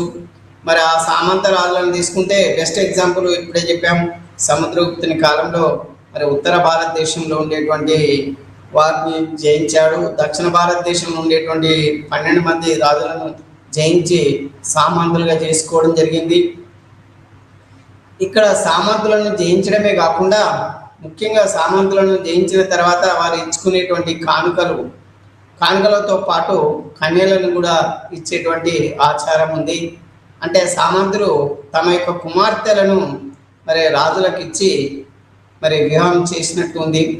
మరి ఆ వివాహం చేయడం వల్ల రాజుకు మరి సామంత రాజుకు మరి వియ సంబంధాలతోటి మరి స్థానికంగా ఎక్కడ ఏది కానీ దేనిలో కానీ తల దూర్చడం, పరిపాలనా విభాగాలలో కానీ మరి దేనిలో కానీ వారు పాల్గొనడం జరిగేటువంటిది. అంటే స్థానికంగా రాజుకు సంబంధించినటువంటి వాటిలో మరి హాజరై మరి వారికి విధేయతగా, రాజుకు విధేయతగా ప్రకటించుకునేటువంటి వారు సామంతులు. వారి యొక్క సైన్యంతో మరి ఎల్లవేళలా మరి రాజు కోరినప్పుడు పంపేటువంటి వారిగా మనం చెప్పవచ్చు. అంటే రాజుకు లోబడి వారు పరిపాలించేటువంటి వారు సామంతులు.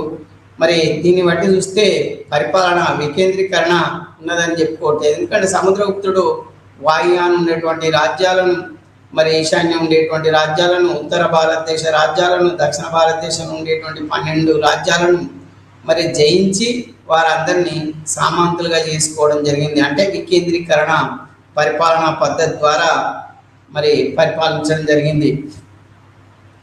మరి ఈ యొక్క రాజ్యం అంటే రాజులు కానీ సామంతులు కానీ ముఖ్యంగా పూజారులకు, అధికారులకు అంటే సాహిత్య పరులను పోషించినటువంటి వారు.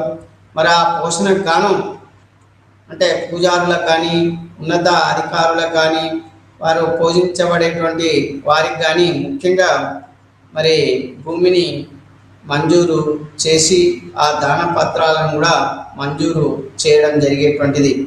అంటే ప్రజలు మరి పన్నులు కూడా ఆ సామంతులే వసూలు చేసుకునేటువంటి వారు. అంటే రాజు నుండి ఆ విభాగం వికేంద్రీకరణలో భాగంగా వారిపైన పెనాల్టీలు వేయడం కానీ మరి ప్రజలపై పన్నులు వేయడం కానీ ఆ సామంత సామ్రాజ్యంలోనే, ఆ సామంత రాజు యొక్క ఆధిపత్యంలోనే జరిగిపోయేటువంటి. మరి అది తర్వాత ఏమయ్యేదంటే రాను రాను తర్వాత మరి సామంతుల స్వాతంత్రాన్ని ప్రకటించుకున్నటువంటి ఈ సందర్భాలు కూడా ఉన్నాయి. మరి వాళ్ళకి వాళ్ళు బిరుదులు ఇచ్చుకునేటువంటి ఆచారాలు కూడా ఉన్నాయి. అంటే ఇక్కడ భూస్వామ్య తరహాలో మరి రాజకీయ వ్యవస్థ ఉన్నదని మనం చెప్పుకోవచ్చు. అంటే ఈ విధంగా మరి మనకు భూస్వామ్య విధానం ఉన్నదిగా మనం చెప్పుకోవచ్చు. తర్వాతది పన్నులు తీసుకుంటే పన్నుల భారం ఎక్కువనే ఉంది. మరి బాగా భోగా అనేటువంటి పన్నులు కూడా ఉన్నాయి. కాలం గడిచే కొద్దీ పన్నులు పెరిగాయి. అంటే వాణిజ్య వ్యాపారాలు ఇక్కడ క్షీణించాయి. ఈ యొక్క మధ్యయుగపు దశలో క్షీణించాయి కాబట్టి నాణాల యొక్క ముద్రణ జరగలేదు.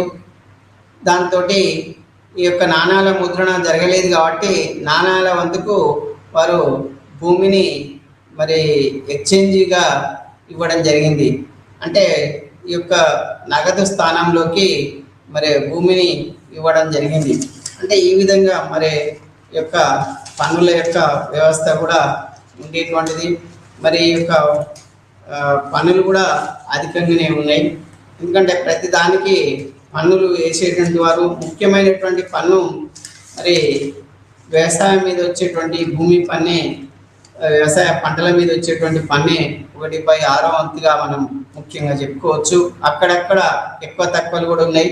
మరి ఆ విధంగా భూమిపైన వచ్చేటువంటి భూమి శిస్తు, మరి వాణిజ్య వ్యాపారాల పైన వచ్చినటువంటి సుంకాలు, మరి పెనాల్టీల ద్వారా వచ్చేటువంటి ఇవన్నీ కూడా ఆదాయాల కింద మనం లెక్క కట్టుకోవచ్చు.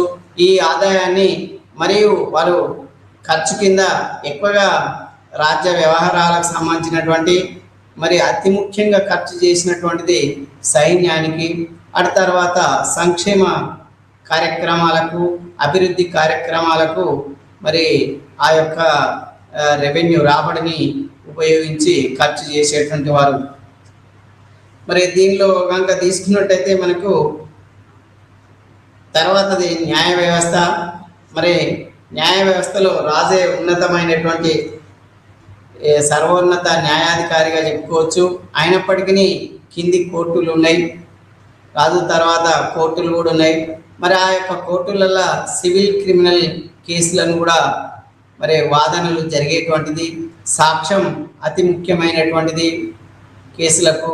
మరి సివిల్ కేసులకు భూములకు తగాదాలకు సంబంధించినటువంటి వాటిని మరి అప్పుడప్పుడు మరి ఎక్కువనే రాజు పర్యవేక్షించినట్టు కూడా కొన్ని శాసనాల ద్వారా మనకు తెలుస్తున్నాయి. అంటే తగాదాలు ఉంటే మరి అవి వాళ్ళు లిఖితపూర్వకంగా రాగి పత్రాలపైన, శాసనాలపైన కొన్ని రాసిపెట్టినటువంటి వారుగా మనకు సాహిత్యాధారాల ద్వారా మనకు లభ్యమవుతున్నాయి. అంటే ఇక్కడ న్యాయ వ్యవస్థ కఠినంగానే ఉన్నదని చెప్పుకోవచ్చు. మరి ఇక్కడ ఆ న్యాయ వ్యవస్థలో అంటే నర్వస్ను కట్ చేయడం కానీ, నరాలను మరి కాళ్ళు చేతులను కట్ చేయడం కానీ, నాలుకను కట్ చేయడం కానీ మరి ఇలాంటివి కూడా మరి శిక్షలు కూడా ఉన్నాయి. అంటే దీన్ని బట్టి శిక్షలు కఠినంగానే ఉన్నాయని చెప్పుకోవచ్చు. తర్వాత ఏంటంటే గుప్తుల అనంతరం మతం. మరి గుప్తుల అనంతర కాలంలో మతం ఏ విధంగా మరి అభివృద్ధి అయ్యాలి అంటే గుప్తుల కాలంలో గుప్తుల అనంతరం మెయిన్గా భక్తి ఉద్యమం వచ్చేది. ఇది ఉత్తర భారతదేశం నుంచి మరి దక్షిణ భారతదేశంలోకి వచ్చి మెయిన్గా తమిళనాడులో ఈ యొక్క భక్తి ఉద్యమం ఊపందుకున్నట్టుగా మనం చెప్పుకోవచ్చు. అంటే పెద్ద మొత్తంలో భక్తి ఉద్యమం మరి నాయనార్లు, అల్వార్లు మరి ఈ విధంగా దానిలో లేడీస్ కూడా ప్రవేశం పొందినట్టుగా మనకు తెలుస్తుంది. అంటే ఉన్నతంగా హోదాను కల్పించారు భక్తి ఉద్యమంలో. మరి కులానికి ఈ యొక్క సంప్రదాయాలను, కొన్ని కుల సంప్రదాయాలను వ్యతిరేకించడం జరిగింది. మరి భక్తి ఉద్యమంలో అందరూ పాల్గొనడం జరిగింది. ఎందుకంటే దీన్ని తీసుకొని గుప్తుల కాలంలో తర్వాత వచ్చినటువంటి భక్తి ఉద్యమానికి మూలం ఎక్కడ అంటే వేదాలే. మరి వేదకాలంలో ఉన్నటువంటి మతాన్ని తీసుకొని దాన్ని మరి ఉపనిషత్తులను వీటిని అనుసరించి ఈ మధ్యయుగంలో వచ్చినటువంటి భక్తి ఉద్యమం మళ్ళీ ఈ కులాలను వ్యతిరేకించడం జరిగిందిగా మనం చెప్పుకోవచ్చు. అంటే ఇక్కడ మనకు ఈ భక్తి ఉద్యమం తర్వాత ఇక్కడ మరి దేవతలను సమన్వయం చేయడం, అంటే ఈ యొక్క కొత్త దేవతలు ఇందులోకి ఎంటర్ అయ్యారు. అంటే రాముడు లాంటి, కృష్ణుడు లాంటి దేవుళ్ళు ఇందులోకి ఎంటర్ కావడం జరిగింది. అంటే ఇక్కడ అంత మొదలు ఉన్నటువంటి శైవులు, వైష్ణవులు, ఆ శైవులలో వైష్ణవులలో కొత్త దేవతలు ఎంటర్ కావడం జరిగింది. దేవతల సమన్వయం ఇప్పుడు శివమతంలో తీసుకుంటే మరి రుద్రుడు, మురుగన్ మరి ఇలాంటి వారు ఎంటర్ అయ్యారు. అంటే వాళ్ళను శివమతంలో కలుపుకోవడం జరిగింది. మరి వైష్ణవ మతంలో తీసుకున్నట్టయితే కొందరిని కొత్త దేవతలను దానిలో మరి ఇంక్లూడింగ్ చేసి కృష్ణుడు మరి అంటే పశుకాపలుగా ఉన్నటువంటి కృష్ణుని అందులోకి ఎంటర్ చేసి యుద్ధ వీరునిగా విష్ణువుని తీసుకొని మరి ఆ విధంగా కొత్త దేవతలను ఎంట్రీ ఇవ్వడం జరిగింది. మరి ఇదే కాకుండా మరి గిరిజన ఆచారాలను, కొత్త దేవతలను ఎంట్రీతో పాటు కొన్ని గిరిజన ఆచారాలను పొందుపరచడం జరిగింది. ఎందుకంటే గిరిజనులను కూడా ఇందులో కలుపుకోవడం జరిగింది, ఈ మత వ్యవహారాలలో కలుపుకోవడం జరిగింది. ఎందుకంటే గిరిజనులు వారు తెగలకు గణతంత్ర రాజులుగా ఉన్నటువంటి వారిని మరి సముద్రగుప్తులు లాంటి కొందరు, సముద్రగుప్తుడు, వర్షుడు మొదలైన వారు సామ్రాజ్యాన్ని విస్తరించారు. ఆ విస్తరించడంతో వారు రూపాంతరం చెంది గిరిజన గణతంత్ర రాజ్యాలు రాచరిక రాజ్యాలుగా మారిపోవడం జరిగింది. మరి ఈ యొక్క ఆ గిరిజన ఆచారాలు కూడా మరి ఈ యొక్క రాచరికంలోకి ఎంట్రీ కావడం, మరి దాంతో వాళ్ళ యొక్క ఆచారాలను కూడా కొన్నిటిని ఆచరించడం జరిగింది. అంటే ఇక్కడ మెయిన్గా దేవాలయాలకు మరి మనకు ఆస్తికవాదం, రాజరికవాదం మరి మద్దతు పలికినట్టుగా మనం చెప్పుకోవచ్చు. ఎందుకంటే ఇక్కడ దేవాలయాలు మరి అంటే వాస్తు నిర్మాణాలు రావడం, దానితోటి దేవాలయాలకు భూదానాలు, గోదానాలు, సువర్ణదానాలు లభించడం, దాంతో ఈ యొక్క దేవాలయాల యొక్క ప్రతిష్ట పెరిగిపోవడం, అంతకు మొదలు ప్లేన్లో ఉన్నటువంటి దేవాలయాల గుడులు మరి వాటిపైన శిఖరాలు రూపొందించడం జరిగింది. బెస్ట్ ఎగ్జాంపుల్ ఏంటంటే బృహదీశ్వర ఆలయం, తంజావూరులోని బృహదీశ్వర ఆలయం.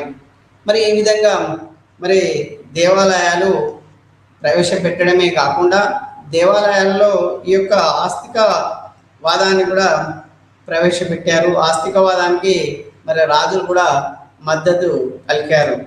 అంటే ఇక్కడ వీళ్ళందరినీ ప్రజలను ఏకం చేసినటువంటిది ఏంటిది అంటే, మెయిన్గా ప్రజలను ఏకం చేసినటువంటిది మరి ఇక్కడ వ్యాపారాల సంతలను కానీ మరి ప్రజలను కానీ ఒక దగ్గరికి తీసుకొని వచ్చిందంటే మెయిన్గా దేవాలయాలే అని చెప్పుకోవచ్చు. అంటే అందరినీ ఏకతాటిపై నడిపించినటువంటి దేవాలయాలుగా మనం చెప్పుకోవచ్చు. మరి ఉత్తర భారతదేశం నుండి మతాలన్నీ కూడా మరి దక్షిణ భారతదేశానికి వ్యాపించాయి. మరి ఈ యొక్క దక్షిణ భారతదేశానికి వ్యాపించడమే కాకుండా వాళ్ళ యొక్క పద్ధతులను ఇక్కడ అనుసరించడం జరిగింది. అంటే వైదిక మతాన్ని మరి బ్రాహ్మణ మతంగా పిలుస్తున్నాం. ఆ బ్రాహ్మణ మతం ఈ యొక్క గిరిజనుల యొక్క ఆచార వ్యవహారాలను దానిలో ఇంక్లూడింగ్ చేసుకొని ఒక కొత్త పద్ధతుల ద్వారా, ఆచారాల ద్వారా మరి ముందుకు సాగడం జరిగింది. ఎందుకంటే ఇక్కడ గణతంత్ర రాజ్యాలుగా ఉన్నటువంటి రాజరికాలుగా మారినాయి రాజులు. మరి ఆ గిరిజన రాజులు వాళ్ళ యొక్క ఆచార పద్ధతులు, అక్కడ ఉండేటువంటి ఈ భౌగోళిక సాంప్రదాయాల ద్వారా మరి ఆ యొక్క దేవతలను, అక్కడ ఉండేటువంటి వాటిని, పశుపక్షాదులను పూజించడం, మరి ఇలాంటివన్నీ కూడా మరి ఇంక్లూడింగ్ చేసుకోవడం జరిగింది. మరి ఇదే కాకుండా అంటే మనకు దక్షిణ భారతదేశంలో భక్తి ఉద్యమం మెయిన్గా తమిళనాడు, మరి ఈ యొక్క ఉద్యమంతో అంతటా సాహిత్యాభివృద్ధి జరిగిందని చెప్పుకోవచ్చు. భక్తి ఉద్యమంతో అంటే స్థానిక భాషలల్లో మరి చరణాలుగా, మరి ద్విపదులుగా, మరి వేరు స్థానిక భాషలల్లో ఆయా స్థానిక భాషలల్లో రచనలు సాగించారు. అంటే భక్తి దేవుని మీద ఉన్నటువంటి, అతడు శైవమే కావచ్చు, ముఖ్యంగా వైష్ణవే కావచ్చు, దాని మీద ఉండేటువంటి రచనలు మరి కవులు, పండితులు సాగించారు.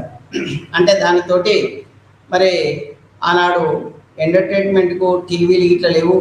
మరి సాయంత్రం వేళ మరి వర్క్ చేసినటువంటి రైతులు, వివిధ వృత్తుల వారు మరి అలసట తీరడానికి కూడా మరి ఈ యొక్క భక్తి ఉద్యమంలో పాల్గొని మరి అందరూ ఆ అంటే పరమాత్మను చేరడానికి ఈ జరిగేటువంటి కార్యక్రమాలల్లో మరి పాలు పంచుకునేటువంటి వారు లేదా వీక్షించేటువంటి వారుగా మనం చెప్పుకోవచ్చు.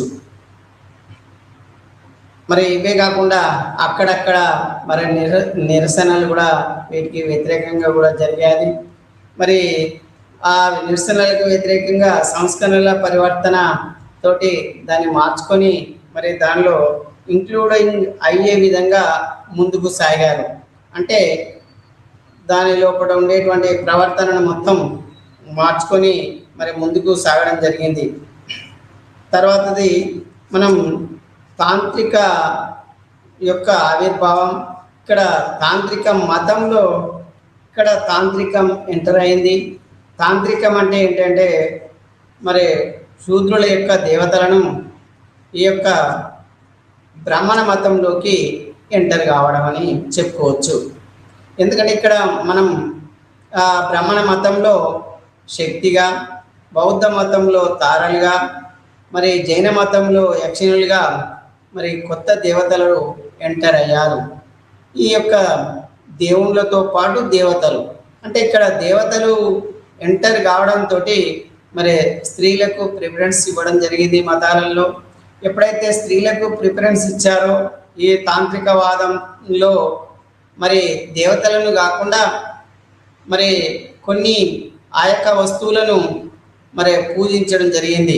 అంటే త్రిభుజాకారంలో ఉండేటువంటి వాటిని పూజించడం కానీ, రకరకాల చెందినటువంటి మరి ఆ యొక్క స్తంభాలను కానీ మరి ఈ విధంగా పూజకు సంబంధించినటువంటి ఈ యొక్క వస్తువులను ఒక కొత్త పద్ధతిలో పూజించడం జరిగింది.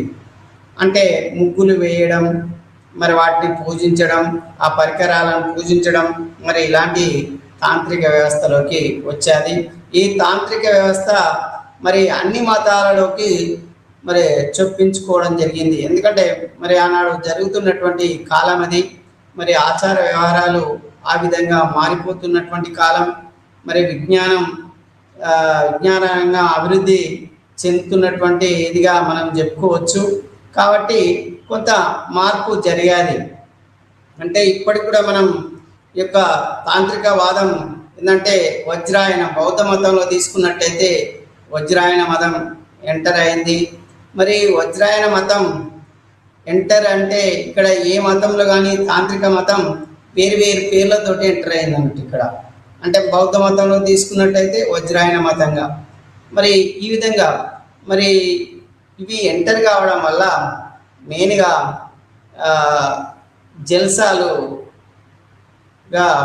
మరి వాళ్ళు అనుభవించడం జరిగింది. మరి అలా కాదని తర్వాత నిరసన ఉద్యమాలు కూడా రావడం జరిగినాయి. కాబట్టి ఇక్కడ ఈ యొక్క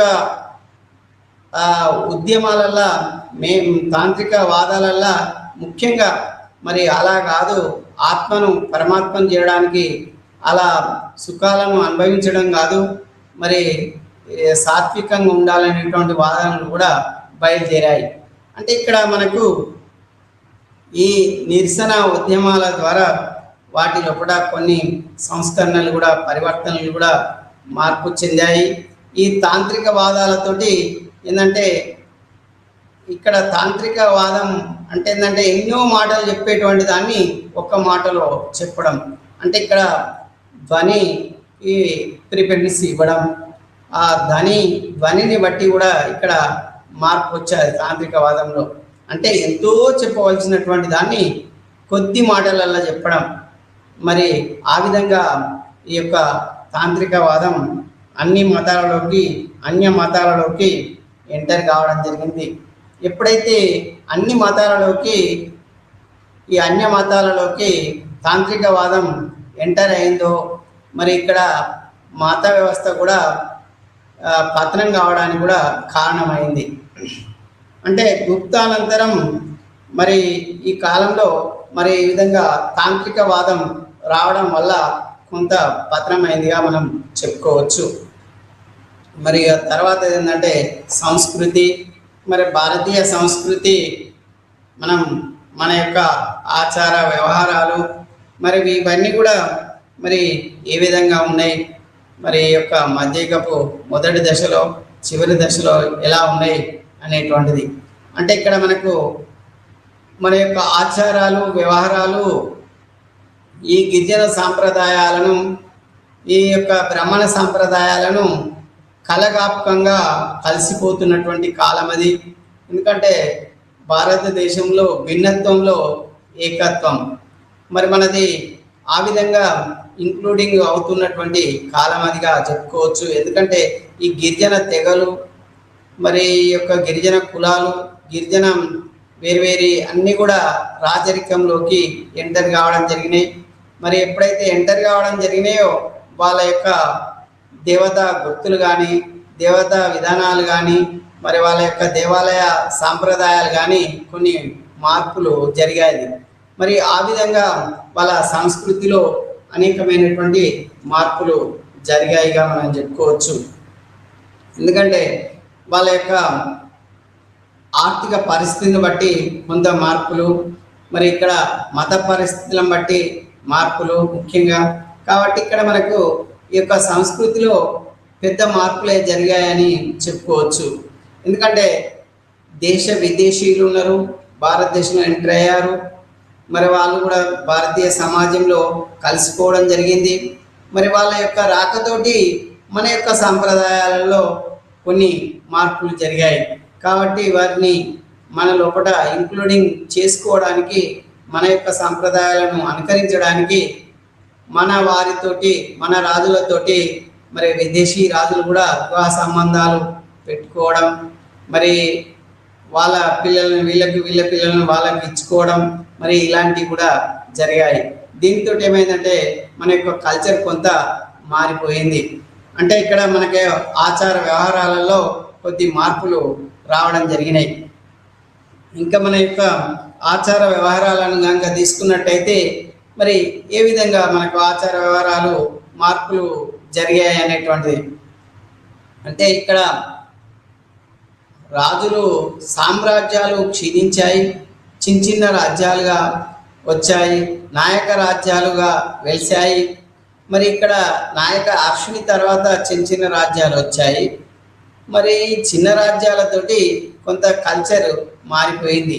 ఎందుకంటే విస్తృతమైనటువంటి సామ్రాజ్యం ఉన్నప్పుడు మరి విస్తృతమైనటువంటి ఆలోచనలాగా మరి మన యొక్క సాంప్రదాయాలు ఉంటాయి. మరి ఇక్కడ చిన్న చిన్న రాజ్యాలు కాబట్టి ఎవరి సాంప్రదాయాలను వాళ్ళు అనుకరించడం జరిగింది. అంటే ఇక్కడ మెయిన్గా ట్రైబల్ సాంప్రదాయాలు మరి ఈ యొక్క వైదిక సాంప్రదాయంలోకి అవి ఎంటర్ కావడం జరిగింది. అంటే ఈ యొక్క వైదిక సంప్రదాయాలలో మరి ఈ యొక్క గిరిజన సంప్రదాయాలను కలగాపంగా కలిసిపోతున్నటువంటి కాలంగా మనం చెప్పుకోవచ్చు. అంటే ఇక్కడ మన యొక్క కల్చర్, మన యొక్క ఆచార వ్యవహారాలు మరి విదేశీయులతోటి, స్వదేశీయులతోటి, మరి యొక్క ట్రైబర్స్ గిరిజనులతోటి కలిసిపోతున్నటువంటి కాలం అది. కాబట్టి మెయిన్గా మనం దేవాలయాల యొక్క నిర్మాణాలు, ఆ దేవాలయాల పైన వచ్చేటువంటి ఆదాయం, మరి దాన ధర్మాలు చేయడం, దాంతో దేవాలయ యొక్క ఆస్తులు పెరగడం, మరి ఇక్కడ మన యొక్క ఆచారాలకు కొంత మార్పులు జరగడం, మరి అనేక మంది రాజులు సాహిత్య పరులను పోషించారు. వాళ్ళు రాసినటువంటి రచనలు మరి ఇవన్నీ కూడా మనకు సాహిత్యపరంగా ఎంతగానో ఉపయోగపడ్డటువంటి. మరి మనం ఇవి ఓవరాల్గా మనం చూసినట్టయితే ఈ యొక్క రాజకీయ, మత, మరి సాంస్కృతిక పరిస్థితులలో మన సంస్కృతి గొప్ప సంస్కృతి కాబట్టి విదేశీయులు అనుసరించారు. అంటే ఇక్కడ మనకు మన యొక్క ప్రాచీన కాలం నుండి వస్తున్నటువంటి ఆచార వ్యవహారాలను మరి కాలానికి అనుగుణంగా కొద్ది మార్పులతోటి మరి అందరూ అనుసరించదగ్గట్టుగా మనం ఉండడం జరిగింది. కాబట్టి ఆనాటి నుండి నేటి వరకు కూడా మన సంప్రదాయాలను మనం గౌరవిస్తూ మరి ముందుకు వెళ్ళడం జరుగుతుంది. కాబట్టి ఈ విధంగా మన యొక్క కల్చర్ చాలా గొప్పదిగా, మరి ఎందరు విదేశీయులు వచ్చినా, మరి ఎన్నో యుద్ధాలు సంభవించిన, ఎందరో భారతదేశాన్ని ఆక్రమించిన మన కల్చర్ మాత్రం మారలేదు. అంటే మనది చాలా కట్టుదిట్టమైనటువంటి కల్చర్గా చెప్పుకోవచ్చు. కొద్ది మార్పులకు మాత్రం గురి అయిందిగా మనం చెప్పుకోవచ్చు ఇక్కడ కల్చర్ను. వాటి ఈ ఓవరాల్గా తీసుకున్నట్టయితే మనకు ఈ రాజకీయ మత సాంస్కృతిక పరిస్థితులు మరి ఏ విధంగా మారాయి అనేటువంటిది. అంటే ఇక్కడ మెయిన్గా రాజరికం, మరి గణతంత్ర రాజ్యాలు, మరి యొక్క గణతంత్ర రాజ్యాలను ఆక్రమించినటువంటి సముద్రగుప్తులు లాంటి వారు మరి అవన్నీ రాజరికంలోకి, ట్రైబల్స్ అన్నీ కూడా రాజరికంలోకి కలిసిపోవడం, ఆ కలిసిపోవడంతో మత పరిస్థితులలో మార్పు రావడం, మరి యొక్క మత పరిస్థితులలో మార్పు రావడానికి మెయిన్గా దేవాలయాలు, మరి ఈ యొక్క దేవాలయాలే కాకుండా బౌద్ధం జైనంలో వచ్చినటువంటి మార్పులు, మరి ఈ యొక్క బౌద్ధంలో జైనంలో తీసుకున్నట్టయితే మరి శక్తి రుద్ర అనేటువంటి మరి కొత్తగా ఎంటర్ కావడం జరిగినాయి. మరి ఈ యొక్క బౌద్ధంలో తీసుకున్నట్టయితే మహాబోధిసత్వులు, మరి తారలు మొదలైన వారు ఎంటర్డ్ కావడం జరిగింది మతంలో. మరి జైనంలో తీసుకున్నట్టయితే యక్షలు యక్షిణులు ఎంటర్ కావడం జరిగినాయి. అంటే ఇక్కడ దీంతో ఏమైంది అంటే అందరూ, అంటే ఇక్కడ భక్తి ఉద్యమం రావడం, ఆ భక్తి ఉద్యమంతో కులాలను త్యజించడం, ఇవన్నిటితోటి కొంత ఈ మతాలల్లో మరి తాంత్రికవాదం రావడం, మరి ఈ యొక్క తాంత్రికవాదంతో మెయిన్గా సమాజంలో ఒక అంటే తీవ్రవాదంగా మనం పరిగణించవచ్చు ఈ తాంత్రికవాదాన్ని. కాబట్టి ఈ తాంత్రికవాదంతో ఏమయ్యేదంటే ఒక ఎంజాయ్మెంట్ అనేటువంటిది, మరి ఆ ఎంజాయ్మెంట్ కాదు, మరి మనం ఆత్మ పరమాత్మ ఉంది, ఆ పరమాత్మలో మనం విలీనం కావాలి. మరి విలీనం కావాలంటే ఈ యొక్క ఈ తాంత్రిక వాదంతో కాదు, మరి సాత్వికమైనటువంటి పూజా విధానాలతో కూడా మనం విలీనం కావచ్చు. కాబట్టి మరి దీని లోపల సైకాలజికల్గా మరి మార్పులు తీసుకురావడం జరిగింది. కాబట్టి మనం ఆత్మ నుండి పరమాత్మకు చేరుకోవాలి. మరి పరమాత్మను చేరుకోవాలంటే మరి మనం ఏమేమి చేయాలి, మరి ఆనాడు ఉన్నటువంటి విధానాలు ఏంటి, మరి వీటిని అన్నిటిని కూడా చర్చించడం జరిగింది. తర్వాతది ఈ యొక్క సాంస్కృతిక పరిస్థితులు, అంటే మత పరిస్థితులను మరి యొక్క రాజకీయ పరిస్థితులను కలగాపకంగా చేసుకొని మన యొక్క సాంస్కృతిక పరిస్థితులు మరి ముందుకు వచ్చాయి. అంటే ఇక్కడ సాంస్కృతిక పరిస్థితులలో కొంచెం మనకు ఆచార వ్యవహారాలు, కట్టుదిట్టమైనటువంటి విధానాలు మరిగా స్థానిక, ఎందుకంటే ఇక్కడ పెద్ద సామ్రాజ్యాలు లేవు అని చెప్పుకోవచ్చు. ఈ మధ్యయుగంలో చిన్న చిన్న నాయక రాజ్యాలు వచ్చినాయి, చిన్న రాజ్యాలు వచ్చినాయి. కాబట్టి ఆ గ్రామంలో ఉండేటువంటి లేక ఆ స్థానికంగా ఉండేటువంటి ధర్మం ఆచారాలు మరి వెలుగులోకి వచ్చినాయి. ఆ ధర్మ ఆచారాలు, ఆ గ్రామ సంస్కృతి, గ్రామ ఆచారాలు, ఆ యొక్క గ్రామ సంస్కృతి కిందిగా మనం చెప్పుకోవచ్చు. అంటే ఒక గ్రామానికి ఇంకో గ్రామానికి వాళ్ళ యొక్క ఆచార వ్యవహారాలలో కానీ తేడాలు ఉండవచ్చు. ఎందుకంటే వాళ్ళది ఆ కులాచారమే కావచ్చు, లేదా గ్రామాచారమే కావచ్చు, మరి వాళ్ళ యొక్క ఆ ధర్మం కావచ్చు, అక్కడ ఉండేటువంటి ధర్మం కావచ్చు. కాబట్టి వాళ్ళ లోపల మార్పులు రావడానికి కారణమైంది. అంటే వాళ్ళ యొక్క సంస్కృతిలో అనేకమైనటువంటి మార్పులు సంభవించాయి. అంటే ఇక్కడ మనకు ఈ ఆచార వ్యవహారాలలో మరి చిన్న చిన్న రాజ్యాలు వచ్చాయి. కాబట్టి ఈ ఆంక్షలు ఏర్పడుతున్నటువంటి కాలం అది. మెయిన్గా లేడీస్ పైన ఆంక్షలు వస్తున్నటువంటి కాలం. అంటే భక్తి ఉద్యమ కాలంలో ఇదే కాలంలో ఒకవైపు లేడీస్కు ఉన్నత హోదా స్వేచ్ఛ కల్పిస్తూనే ఇంకోవైపు ఆంక్షలు విధిస్తున్నటువంటి కాలం ఇది. అంటే ఒకవైపు ఇస్తున్నాం, ఇంకొక వైపు వాళ్ళను ఆంక్షలు విధిస్తున్నాం. అంటే ఇక్కడ మరి సతీ సామనం లాంటి, చిల్డ్రన్ మ్యారేజెస్ లాంటి మరి మన సంస్కృతిలో ఇలాంటి మార్పులు వచ్చాయి. మరి ఈ మార్పులకు తోడుగా మరి ఇక్కడ కులాలు ఉన్నాయి, కులాలకు ఉపకులాలు ఉన్నాయి. మరి ఉపకులాలతోటి కాకుండా కొత్త కులాలు ఎంటర్ కావడం జరిగినాయి. కుల సంఘాలు వచ్చినాయి, వృత్తి సంఘాలు వచ్చినాయి. అంటే వీటి అన్నిటి ఎంటర్ కావడం వల్ల మరి కొత్త దేవతలు, మరి ఈ యొక్క సమ్మిళితమైనటువంటి సంస్కృతి ఏర్పడడం జరిగింది.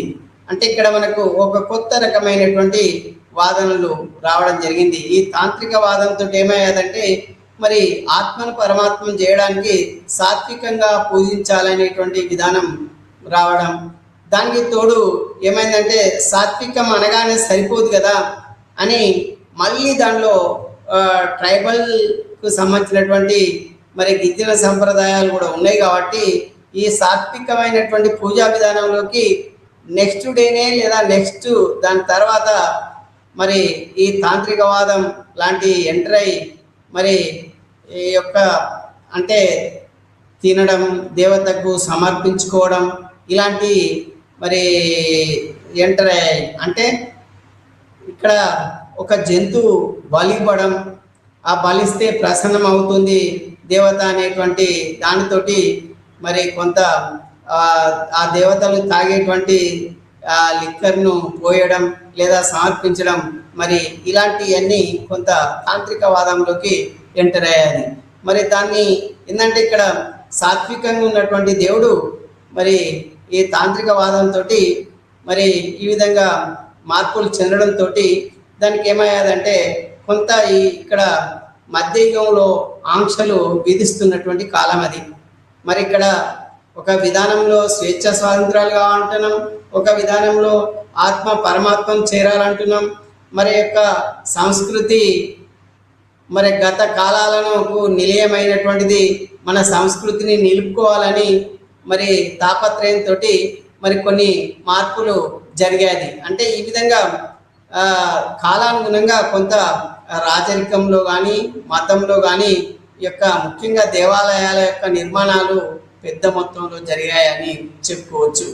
అంటే ఇక్కడ దేవాలయాలు జరగడమే కాకుండా ఈ యొక్క దేవాలయాల యొక్క వాస్తు కళలు, మరి దేవాలయ యొక్క అంటే శిఖరాలు పెంచడం, ఎత్తు పెంచడం, మరి ఇలాంటివన్నీ ఎంట్రీ అయ్యాయి ఈ కాలంలో. అంటే అంతకుముందు దేవాలయాలు ప్లేన్గా ఉంటే వాటి పైన శిఖరాలు ఎత్తుగా ఉండడం, ఇది కూడా ఒక విధానం అన్నట్టు. కాబట్టి మన యొక్క కల్చర్ కొంత మార్పుకు గురైంది. ఎందుకంటే మనం దేశ విదేశాల వాళ్ళు ఎంటర్ అయ్యారు, తెగలు ఎంటర్ అయ్యాయి, అన్నీ సమ్మిళితంగా అయినటువంటి ఈ యొక్క భారతీయ కల్చర్ను మరి చాలా విశిష్టంగా ఉన్నతంగా ముందుకు సాగుతుందని మనం చెప్పుకోవచ్చు. అంటే మన యొక్క ఆచార వ్యవహారాలు కొద్ది మార్పులతోటి అవి అంటే మడిగట్టుకొని కూర్చున్నటువంటి సాంప్రదాయంగా మనం చెప్పుకోవచ్చు. ఎందుకంటే పెద్ద మార్పులు వచ్చినప్పటికీ మన యొక్క కల్చర్ మారడం లేదు. మతం మారుతుంది, మతం మారినా కల్చర్ మారడం లేదు. అతి తక్కువ మారుతుంది, పెద్ద మొత్తంలో కల్చర్ మారడం లేదు. అంటే ఇక్కడ మనకు ఆచార వ్యవహారాలలో ఆంక్షలు వస్తున్నాయి, ఆంక్షలను అప్పుడప్పుడు అధిగమిస్తున్నాం. అధిగమించినప్పటికీ మరి ఈ విధంగానే మనకు ఈ యొక్క అంటే సంస్కృతి, మన యొక్క సంస్కృతి గొప్పదిగా మనం చెప్పుకోవచ్చు. అంటే ఈ యొక్క సంస్కృతితోటి ఆంక్షలు ఉండడం వల్ల మన యొక్క సాంప్రదాయాలు, మన యొక్క ఆచార వ్యవహారాలు వాటిని ఏది ఏమైనా కొత్త దానికి ఎంటర్ అయినప్పటికీ దాన్ని మరవకపోవడం, మరి ఇలాంటిదిగా ఉండడం జరిగింది మన యొక్క సంస్కృతి అని మనం చెప్పుకోవచ్చు. అంటే మన సంస్కృతి గొప్పది కావడం వల్ల ఎందరూ ఎంటర్ అయినా, దేశ విదేశీయులు ఎంటర్ అయినా, గిరిజనులు ఎంటర్ అయినా, మరి అన్య మతస్థులు ఎంటర్ అయినప్పటికీ మన కల్చరు కొంత మాత్రమే మార్పు చెందుతుందే కానీ మొత్తం మరి మార్పు చెందడం లేదుగా మనం చెప్పుకోవచ్చు. అంటే మనకు ఈ విధంగా ఈ యొక్క ఈ రాజరికం అంటే రాజకీయం, ఈ మతం, సంస్కృతి మనల్ని కొంత మార్పుకు గురి చేసినప్పటికీ, మరి మధ్యయుగంలో ఆంక్షలు వచ్చినప్పటికీ మరి మన కల్చర్ను అంటే ముందుకు తీసుకుపోయినటువంటిదిగా మనం చెప్పుకోవచ్చు. అంటే ఈ విధంగా మనం ఈ యొక్క అంటే రాజకీయ మరి మత సాంస్కృతిక పరిస్థితులు గుప్తుల అనంతరం ఏ విధంగా మార్పు చెందిందో మనం చర్చించుకోవడం జరిగింది. మరి ఉంటాను. ఓకే.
Good afternoon, everyone.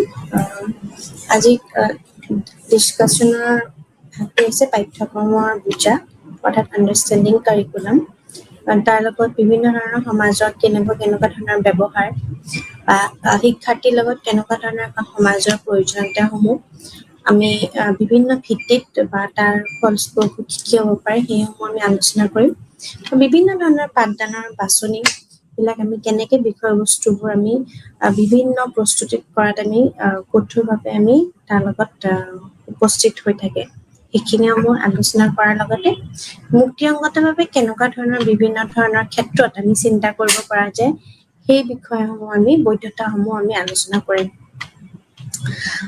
যেতিয়া আমি কওঁ যে বিভিন্ন ধৰণৰ সমাজৰ প্ৰয়োজনীয়তাসমূহ বা বিভিন্ন ধৰণৰ যেতিয়া ষ্টুডেণ্টছসমূহ শিক্ষাৰ্থীসমূহ কেতিয়াবা কি হয় যে বিভিন্ন ধৰণৰ বৌদ্ধিক বা মানসিক যোনখিনি বিকাশৰ লগত তেওঁলোকৰ গোটেই শিক্ষা ব্যৱস্থাত তেওঁলোকৰ পাঠ্যক্ৰম জড়িত হৈ থাকে আৰু সেই পাঠ্যক্ৰমৰ এটা গুৰুত্বপূৰ্ণ আহিলাই হৈছে যে সেই সময়ত আমি যেতিয়া আমি এটা কামটো যেতিয়া সম্পূৰ্ণ কৰোঁ ফুলফিল কৰোঁ তেতিয়া কি হয় যে সেই পাঠ্যক্ৰমত বিভিন্ন ধৰণৰ কিছুমান আগতে প্ৰি ডিটাৰমাইন বুলি যাক কয় অৰ্থাৎ পূৰ্ব নিৰ্ধাৰিত হৈ থাকে সেইখিনি লক্ষ্য আৰু সেই লক্ষ্য ভিত্তিতে আমি উদ্দেশ্যসমূহ আমি তৈয়াৰ কৰোঁ।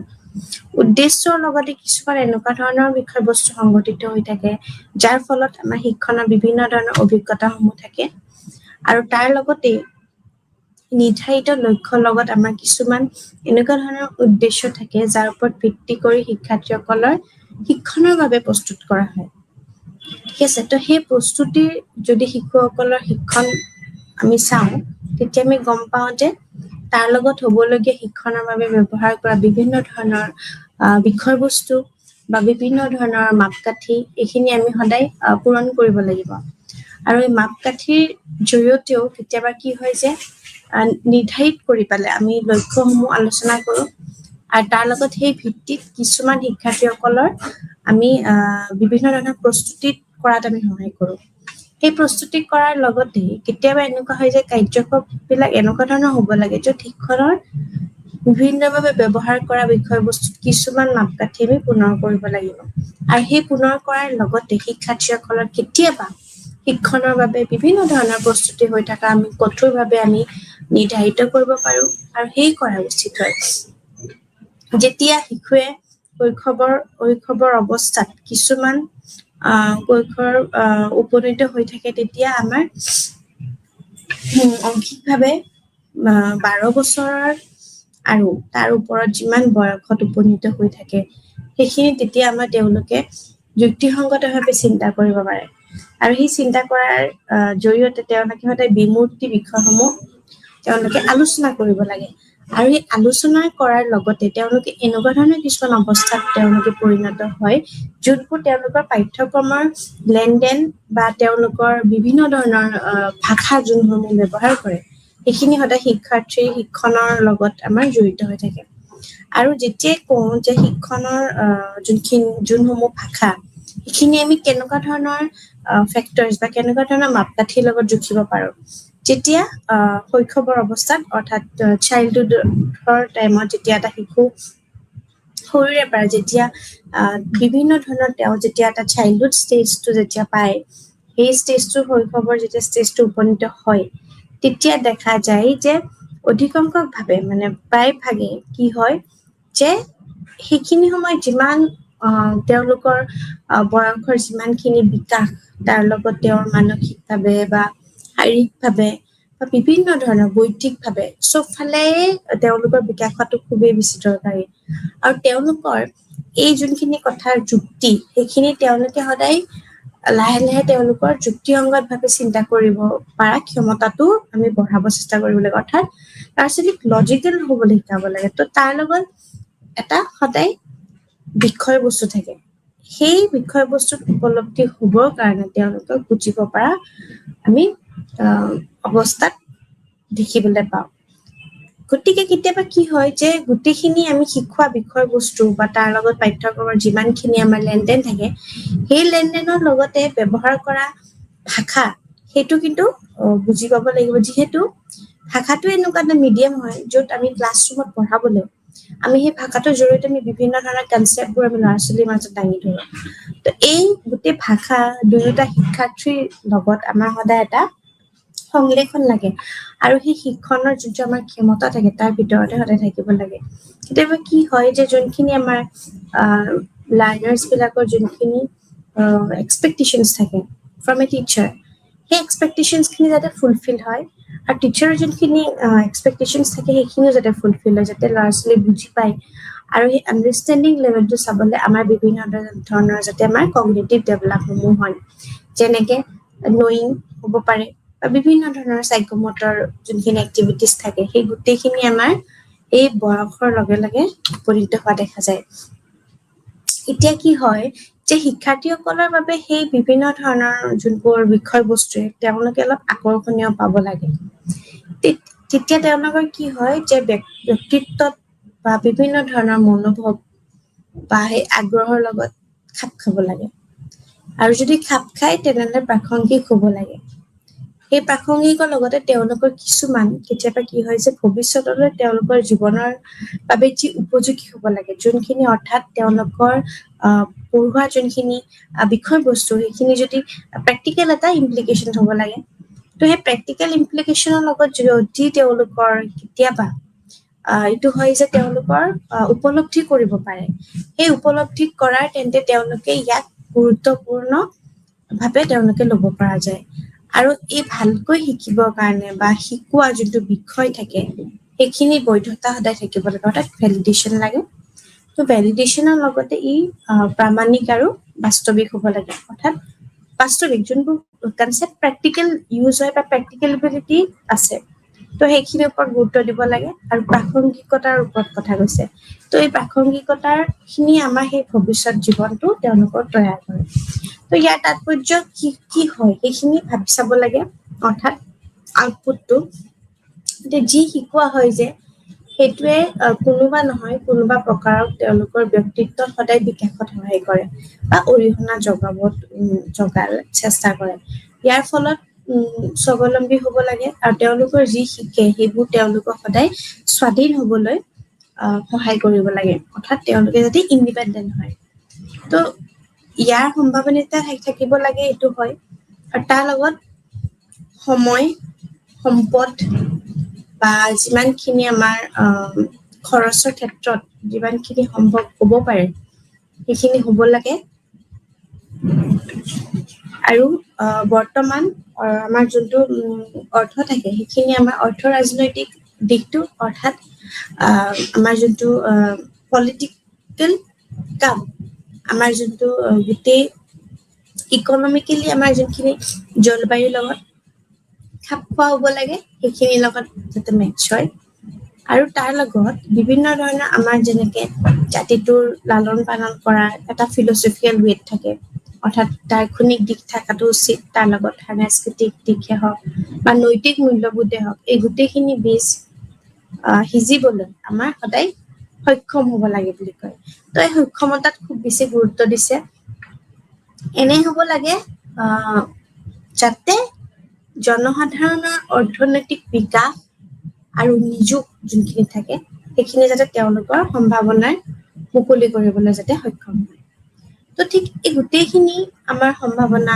বা তাৰ লগত বিভিন্ন কেৱল এইটোৱে নহয় যে মূল্যবোধে অকল মানে নীতি শিকাব পাৰে কিন্তু তেওঁলোকৰ যোনটো নিজৰ ব্যক্তিগত অৰ্থাৎ তেওঁলোকৰ পাৰ্চনেল যোনটো আমাৰ অৰ্থনৈতিক বিকাশ থাকে সেইটো ডেভেলপ হোৱাটো ইম্পৰ্টেণ্ট আৰু তাৰ লগত মই লাষ্ট ক্লাছতো কৈছিলোঁ যে ইণ্টাৰপাৰ্চনেল যোনটো স্কিল থাকে কমিউনিকেশ্যনৰ অৰ্থাৎ ইণ্টাৰপাৰ্চনেল হয় বা ইণ্টাৰপাৰ্চনেল হয় এইটোত যাতে তেওঁলোকৰ অৰ্থনৈতিকভাৱে বিকাশৰ বাবেও তেওঁলোকৰ যাতে সেইখিনি ধুনীয়াকে মানে চলাচলত মিলি থাকে তো সেইটো বস্তু গুৰুত্ব দিব লাগে আৰু তাৰ লগতে বিভিন্ন ধৰণৰ সমাজৰ প্ৰয়োজনীয়তা যোনসমূহ শিক্ষা আছে সেই শিক্ষা সমাজৰ বাবে হয় গতিকে সমাজৰ প্ৰয়োজন গোটেইখিনি পূৰণ কৰিবলৈ হ'লে আমি সদায় সেই পাঠ্যক্ৰমতে জনসাধাৰণৰ প্ৰয়োজন আৰু আকাংক্ষাৰ ওপৰত ভিত্তি থাকে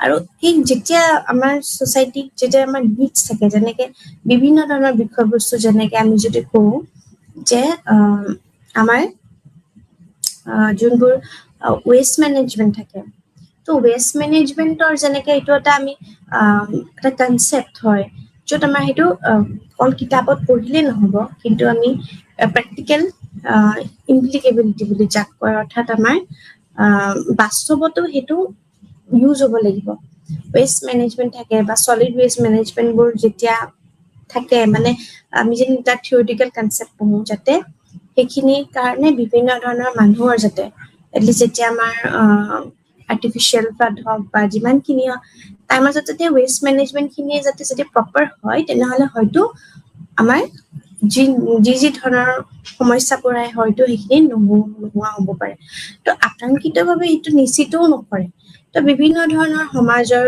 প্ৰয়োজনীয় শিক্ষা ব্যৱস্থাবোৰ যেনেকে তাৰ ভিতৰতে হৈছে আমাৰ মূল্যবোধ শিক্ষা অৰ্থাৎ ভ্যালু এডুকেশ্যন তো এই মূল্যবোধ শিক্ষাত আমি বিভিন্ন ধৰণৰ মূল্যবোধ পঢ়ো মূল্যবোধৰ বিভিন্ন ধৰণৰ প্ৰকাৰ আছে যেনেকে সামাজিক হ'ব পাৰে তাৰপিছত বিভিন্ন ধৰণৰ শাৰীৰিক হ'ব পাৰে বা আমাৰ বিভিন্ন ধৰণৰ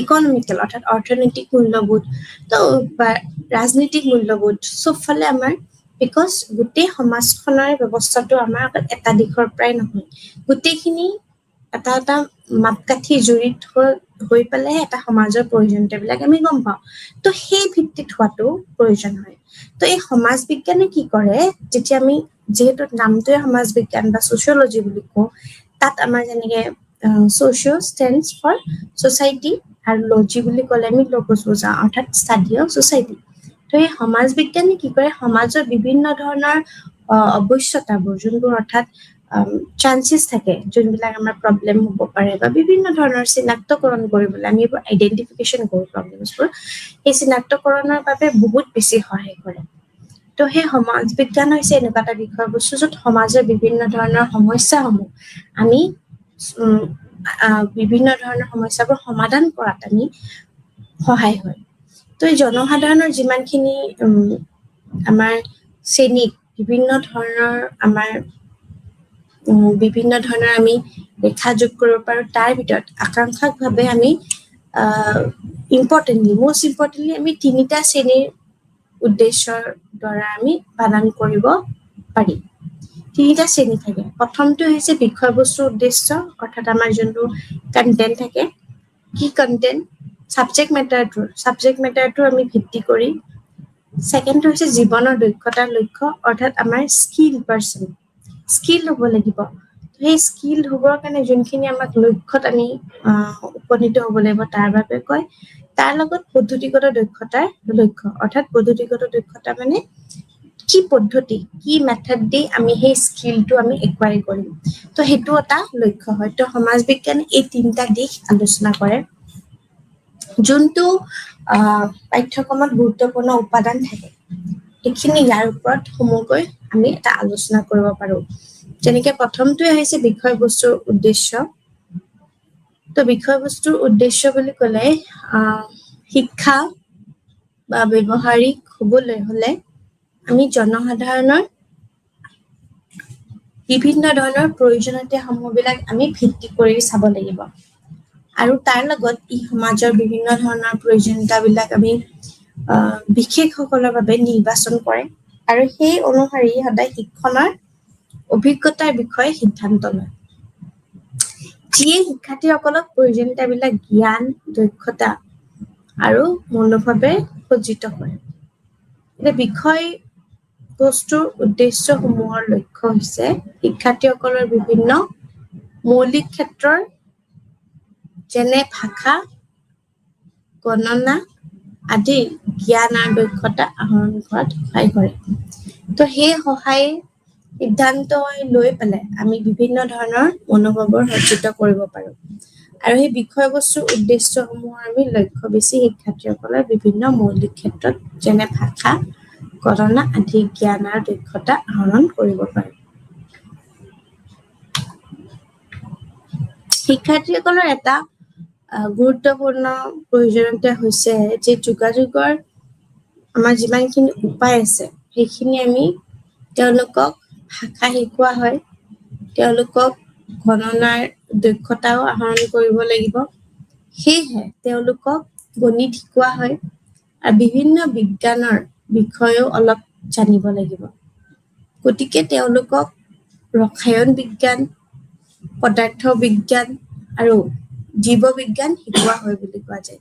শিক্ষাৰ্থীসকলে ইতিহাস, ভূগোল, অৰ্থনীতি এইবোৰ ছাবজেক্ট যেনেকৈ হিষ্ট্ৰী, জিঅ'গ্ৰাফী, ইকনমিক্স, নাগৰিক বিজ্ঞান অৰ্থাৎ আমি পলিটিকেল চায়েন্স বুলি ক'ব পাৰোঁ, আদিৰ সৈতে বিভিন্ন ধৰণৰ পৰিচিত হোৱাটো প্ৰয়োজন, অৰ্থাৎ গোটেইসমূহৰ বিষয়ে তেওঁলোকে জানাটো প্ৰয়োজন হয়। তো এই সকলোবোৰৰ বিষয়বস্তুৰ লক্ষ্যৰ অধীনত আমি এইটো হ'ব পাৰে যে বিশেষভাৱে তেওঁলোকৰ সেই বিদ্যালয়ৰ পৰ্যায়ত, কাৰণ ইয়াৰ দ্বাৰা কি হয় যে যোনখিনি বিকাশ হ'ব লাগে বা শিক্ষাৰ্থীসকলৰ যোনখিনি সাধাৰণতে সেইখিনি সমস্যাবোৰৰ প্ৰতি তেওঁলোকে সজাগ হয়, অৰ্থাৎ আৱেৰনেছ ক্ৰিয়েট হয়। তো এই সজাগতা প্ৰদান কৰাটো সহায় কৰে আৰু তাৰ লগতে কিছুমান জীৱনৰ দক্ষতাৰ উদ্দেশ্য, যোনটো দ্বিতীয়টো পইণ্ট, সেইটো হৈছে আগতে যেতিয়া আমি আলোচনা কৰোঁ তেতিয়া আমি কিছুমান বিষয়বস্তুত গম পাওঁ যে অধ্যয়নৰ সাধাৰণ ক্ষেত্ৰসমূহ জ্ঞান আৰু দক্ষতাৰ আহৰণৰ উপৰিও ছাত্ৰ ছাত্ৰীসকলে শিকিবলগীয়া দক্ষতাৰ আন এটা গুৰুত্বপূৰ্ণ ক্ষেত্ৰ হ'ল জীৱনৰ দক্ষতা, অৰ্থাৎ যোনখিনি আমাৰ লাইফ স্কিল বুলি কয়। তো এই জীৱন দক্ষতা হৈছে এনে দক্ষতা যিয়ে শিক্ষাৰ্থীসকলক আমাৰ জীৱনৰ সমস্যাসমূহ তেওঁলোকে সহজ কৰিব পাৰে আৰু আত্মবিশ্বাস গঢ়ি তোলাত সহায় কৰে। তো আত্মবিশ্বাস তেওঁলোকৰ সন্মুখীন হ'ব পাৰে, ক্ষমতা বৃদ্ধি কৰিব পাৰে, কিন্তু এইবোৰ সমস্যা সমাধানৰ যোনখিনি মেইন আচৰণ থাকে, যিয়ে শিক্ষাৰ্থীসকলক তেওঁলোকৰ জীৱনত বহুত বেছি সহায় কৰে। তো আত্মবিশ্বাস থাকিলে যোনটো আমাৰ চেল্ফ কনফিডেন্স থাকে সেইখিনিত সহায় কৰে, বা ক্ষমতাই কি কৰে যে তেওঁলোকক দৈনন্দিন জীৱনৰ যোনখিনি দাবী থাকে সেইখিনি প্ৰত্যাহ্বানৰ সৈতে ফলপ্ৰসূভাৱে আমাৰ মোকাবিলা কৰিবলৈ সক্ষম কৰে। ঠিক তেনেকে জীৱনৰ দক্ষতা বুলি ক'লে শিক্ষাৰ্থীৰ জীৱনৰ আমাৰ বিভিন্ন ধৰণৰ আচৰণ দিয়াত সহায় কৰে আৰু শিক্ষাৰ্থীসকলক তেওঁলোকৰ জীৱনত বহুত বেছি সহায় কৰে। ঠিক তেনেকে জীৱনৰ দক্ষতা বুলি ক'লে আমি লাইফ স্কিল বুলি ক'লে তেনেকে গম পাওঁ। এইটো কাৰণে বহুত স্কুলত আমাৰ লাইফ স্কিল ক্লাছেছ থাকে। এতিয়া তাৰ ভিতৰত এটা গুৰুত্বপূৰ্ণ যোনটো আমাৰ সমস্যা সমাধান বুলি কওঁ আমি, তো জীৱনৰ দক্ষতাত সেই সংখ্যাত আমাৰ কেইবাটাও থাকে, মানে বহুতটা থাকে, কিন্তু মূল জীৱন দক্ষতা বুলি গণ্য কৰা কেইটামান আমি আয়ত্ত কৰিব লাগিব। আৰু ইয়াৰ কিছুমান যেনে আত্মসন্মান, তাৰপিছত আত্মসচেতনতা, মানসিক চাপ আৰু বিভিন্ন আৱেগৰ সৈতে আমি মোকাবিলা কৰাটো তাই নিজকে ভালদৰে বুজিবলৈ আৰু পৰিচালনা কৰিবলৈ সহায় কৰে বুলি কয়। আন কিছুমান জীৱনৰ দক্ষতাই যেনে ফলপ্ৰসূভাৱে যোগাযোগ কৰে বা আমাৰ আন্তঃব্যক্তিগত সম্পৰ্ক আদি আমাক আনৰ লগত সদায় সহযোগপূৰ্ণভাৱে মিলিবলৈ সহায় কৰি আহিছে। তো এই সমস্যা সমাধান বা বিভিন্ন ধৰণৰ সমালোচনামূলক সৃষ্টিশীল কিছুমান চিন্তাধাৰা থাকে, যেনেকে আমি ইয়াতে কওঁ যে সৃষ্টিশীল চিন্তাধাৰা বুলি ক'লে কিছুমান আমাৰ লজিকেল ৰিজনিং হয়, এটা লজিকেল ৰিজনিং আৰু এটা হৈছে আমাৰ ডাইভাৰ্জেন্ট থিংকিং। আৰু সৃষ্টিশীল বুলি ক'লে আমি কি বুজো? ক্ৰিয়েটিভ। তো ক্ৰিয়েটিভ থিংকিং আমি কেনেকে ডেভেলপ কৰিব পাৰোঁ, তো এনেকুৱা ধৰণৰ আমাৰ যোনবোৰ থিংকিং হয়, তো এনেকুৱা সমস্যা সমাধান আদি গোটেইখিনি আমাক জীৱনৰ দক্ষতাই আমাক জীৱনৰ সমস্যাসমূহ চম্ভালিবলৈ সহায় কৰে বুলি কয়। তো এইখিনি সহায় কৰাৰ লগতে আৰু বিভিন্ন ধৰণৰ মুঠতে এনেকুৱা কৰে যে জীৱনৰ দক্ষতাই আমাক এনেদৰে শক্তিশালী কৰে যাতে আমি আমাৰ জীৱনৰ সমস্যাৰ সৈতে আমি ফলস্বৰূপভাৱে আমি আমনা চামনা কৰিব পাৰো তো সেইটো কাৰণে খুবেই বেছি ইম্পৰ্টেণ্ট হয় আমাৰ স্কিল্ড পাৰ্চন হোৱাটো তো তাৰ লগতে তৃতীয়টো যোনটো মাপকাঠি আছিলে সেইটো হৈছে পদ্ধতিগত দক্ষতাৰ উদ্দেশ্য অৰ্থাৎ মেথড আছে পদ্ধতি আছে সেই পদ্ধতিৰ ভিত্তিতহে সেই দক্ষতা আমি কৰিব পাৰো তো বিষয়বস্তুৰ উদ্দেশ্য বুলি ক'লে বা জীৱনৰ দক্ষতাৰ উদ্দেশ্য বুলি ক'লে আমি শিকাৰুসকলে কি কৰো যে আহৰণ কৰিবলগীয়া দক্ষতা আন এটা শ্ৰেণী হ'ল পদ্ধতিগত দক্ষতা শৈশৱৰ সামাজিকৰণ বহুখিনি অনানুষ্ঠানিকভাৱে আছে কিন্তু শৈশৱৰ বাহিৰত ইয়াৰ কিছুমান দিশত আনুষ্ঠানিক প্ৰশিক্ষণৰ প্ৰয়োজন তাৰ লগত সমাজ বিজ্ঞানীসকলে সাংস্কৃতিকৰণ বুলি কোৱা শিক্ষাৰ এই দিশটোৰ অৰ্থ হ'ল প্ৰাপ্তবয়স্ক কালত নতুন দক্ষতা আৰু জ্ঞান আহৰণ কৰাটো ঠিক তেনেকুৱা তো সেইটো কাৰণে শৈশৱৰ সামাজিকৰণ বহুতখিনি আনুষ্ঠানিক হয়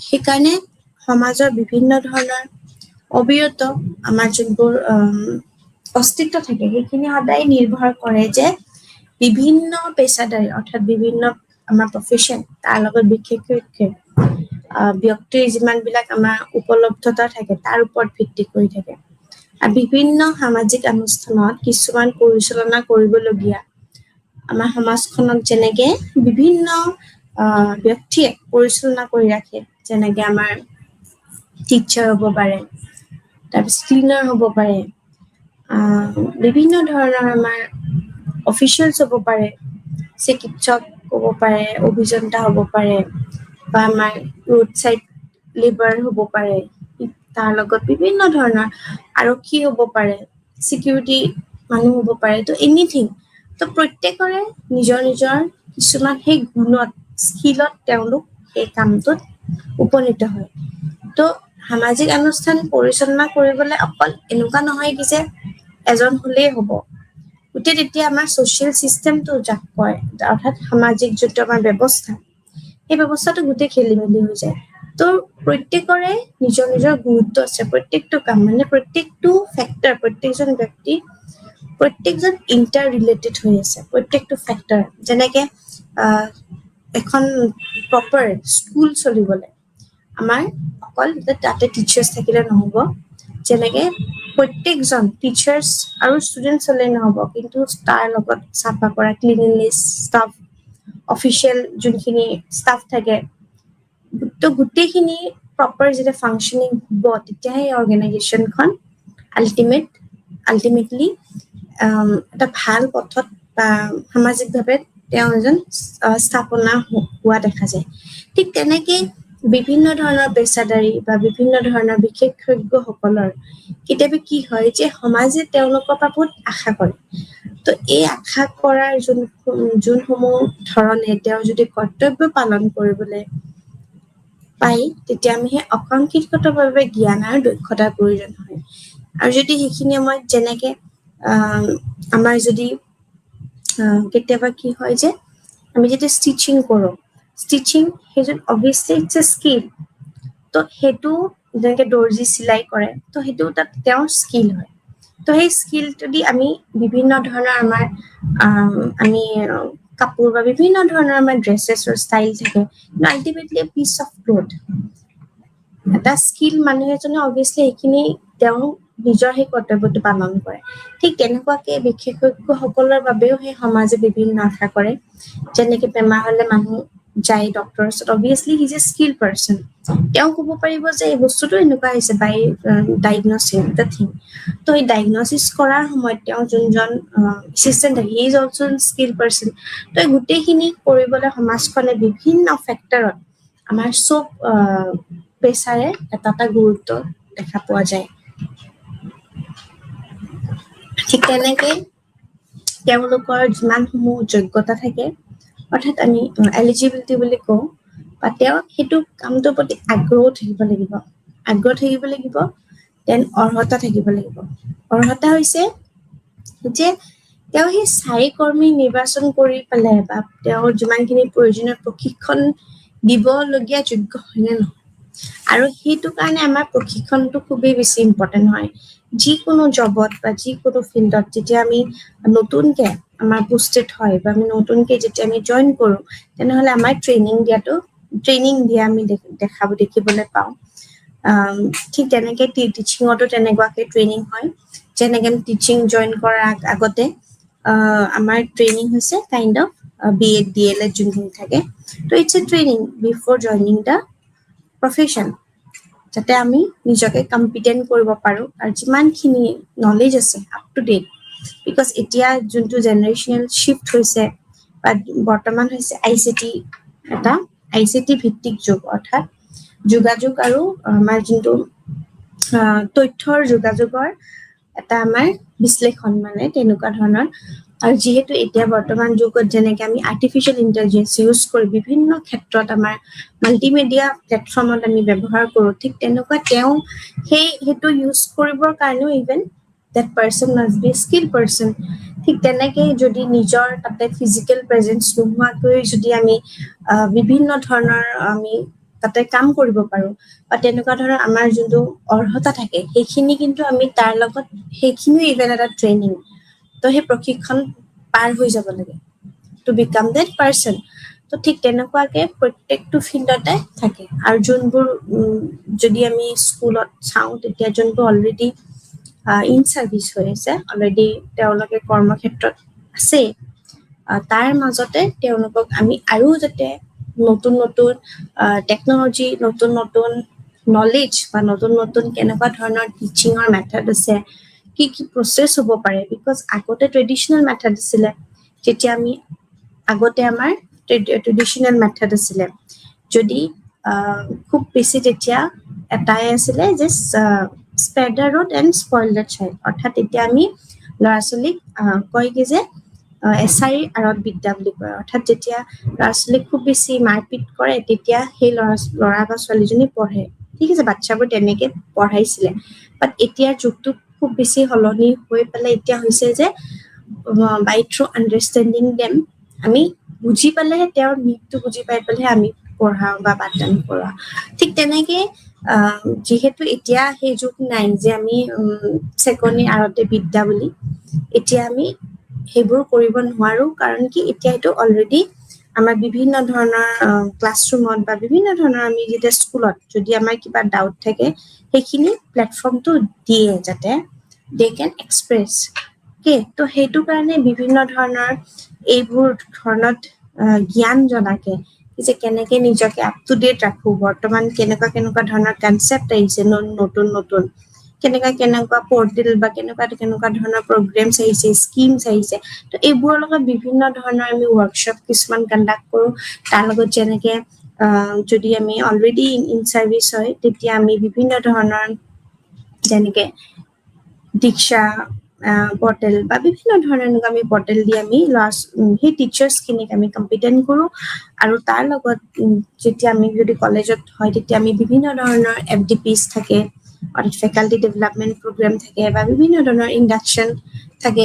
এইসমূহ দি আমি কৰিলে কি হয় সেই প্ৰশিক্ষণৰ থ্ৰুৱেদি তেওঁলোকে নিজকে কেলিবাৰটো ডেভেলপ কৰে ঠিক তেনেকে সমাজ বিজ্ঞানে এনেলোকৰ কি দক্ষতা আৰু সেই জ্ঞানৰ কি প্ৰয়োজন সেইখিনি তেওঁলোকক বিভিন্ন ধৰণৰ প্ৰশিক্ষণ দিবলৈ চেষ্টা কৰে আৰু সেই প্ৰশিক্ষণ দিয়াৰ লগতে এই বিষয়ে তেওঁলোকে বিভিন্ন ধৰণৰ হাইলাইট কৰিবলৈ সমস্যাসমূহ উজ্জ্বল কৰিবলৈ ট্ৰাই কৰে ঠিক সেইটো কাৰণে কৈছে যে বিভিন্ন ধৰণৰ জ্ঞানৰ প্ৰয়োজন আৰু বিভিন্ন ধৰণৰ তেওঁলোকৰ কি ধাৰণা সেইখিনি জনাটো বহুত বেছি ইম্পৰ্টেণ্ট হয় তো আমি যেতিয়া কওঁ যে বিভিন্ন ধৰণৰ জীৱনৰ দক্ষতা বা বিভিন্ন ধৰণৰ উদ্দেশ্য বুলি ক'লে তেতিয়া আমি কওঁ যে আমি আহৰণ কৰিবলগীয়া বা তাৰ উপৰিও কেতিয়াবা কি হয় যে ছাত্ৰ ছাত্ৰীসকলে শিকিবলগীয়া বহুত দক্ষতা আছে বা এনেকুৱা নহয় যে অকল লিমিটেড হয়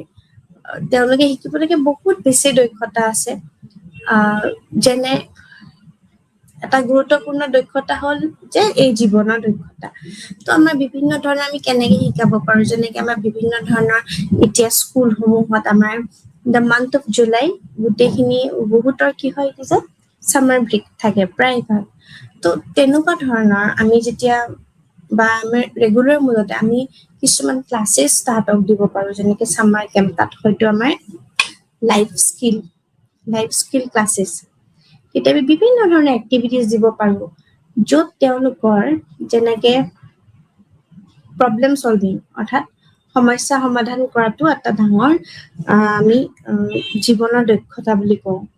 ঠিক তেনেকুৱা কিছুমান তাহাঁতক প্ৰব্লেমছ এৰাইজ কৰিব দিব লাগে, গ্ৰুপত দিব লাগে।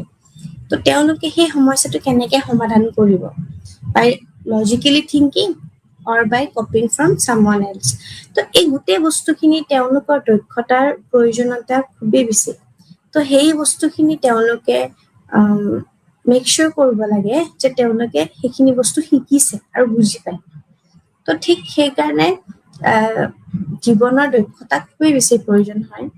আৰু কিছুমান স্কুলত প্ৰায় যোনখিনি স্কুল আছে সেই স্কুলখিনিত কিন্তু এনেকুৱা ধৰণৰ কিছুমান ক্লাছেছ থাকে যাৰ ফলত ল'ৰা ছোৱালীখিনি খুবেই বেছি তাহাঁতৰ খুব বেছি ভাল হয়। তো এই যোনখিনি দক্ষতা বুলি কোৱাৰ লগে লগে তেওঁলোকে আৰু সেই সমস্যাটো সমাধান কৰিব হয়তো তেওঁলোকে জানিব পাৰে, কিন্তু কেতিয়াবা কি হয় যোনখিনি আমাৰ এটা সমস্যা সেই তাৰ লগত জড়িত হৈ যায় যে লেক অফ কনফিডেন্স, অৰ্থাৎ তেওঁলোকৰ আত্মবিশ্বাস নাই। তো সেই আত্মবিশ্বাস নহলে তেওঁলোকে সেই সমস্যাটো কেনেকে সমাধান কৰিব, যেনে সমস্যাটো সমাধান কৰাৰ পিছত ভুল হয় বা কি কব। তো এনেকুৱা ধৰণৰ সেইকাৰণে সেই আত্মবিশ্বাস জগাবলৈ বিভিন্ন ধৰণৰ আমাৰ এক্টিভিটিজ থাকে।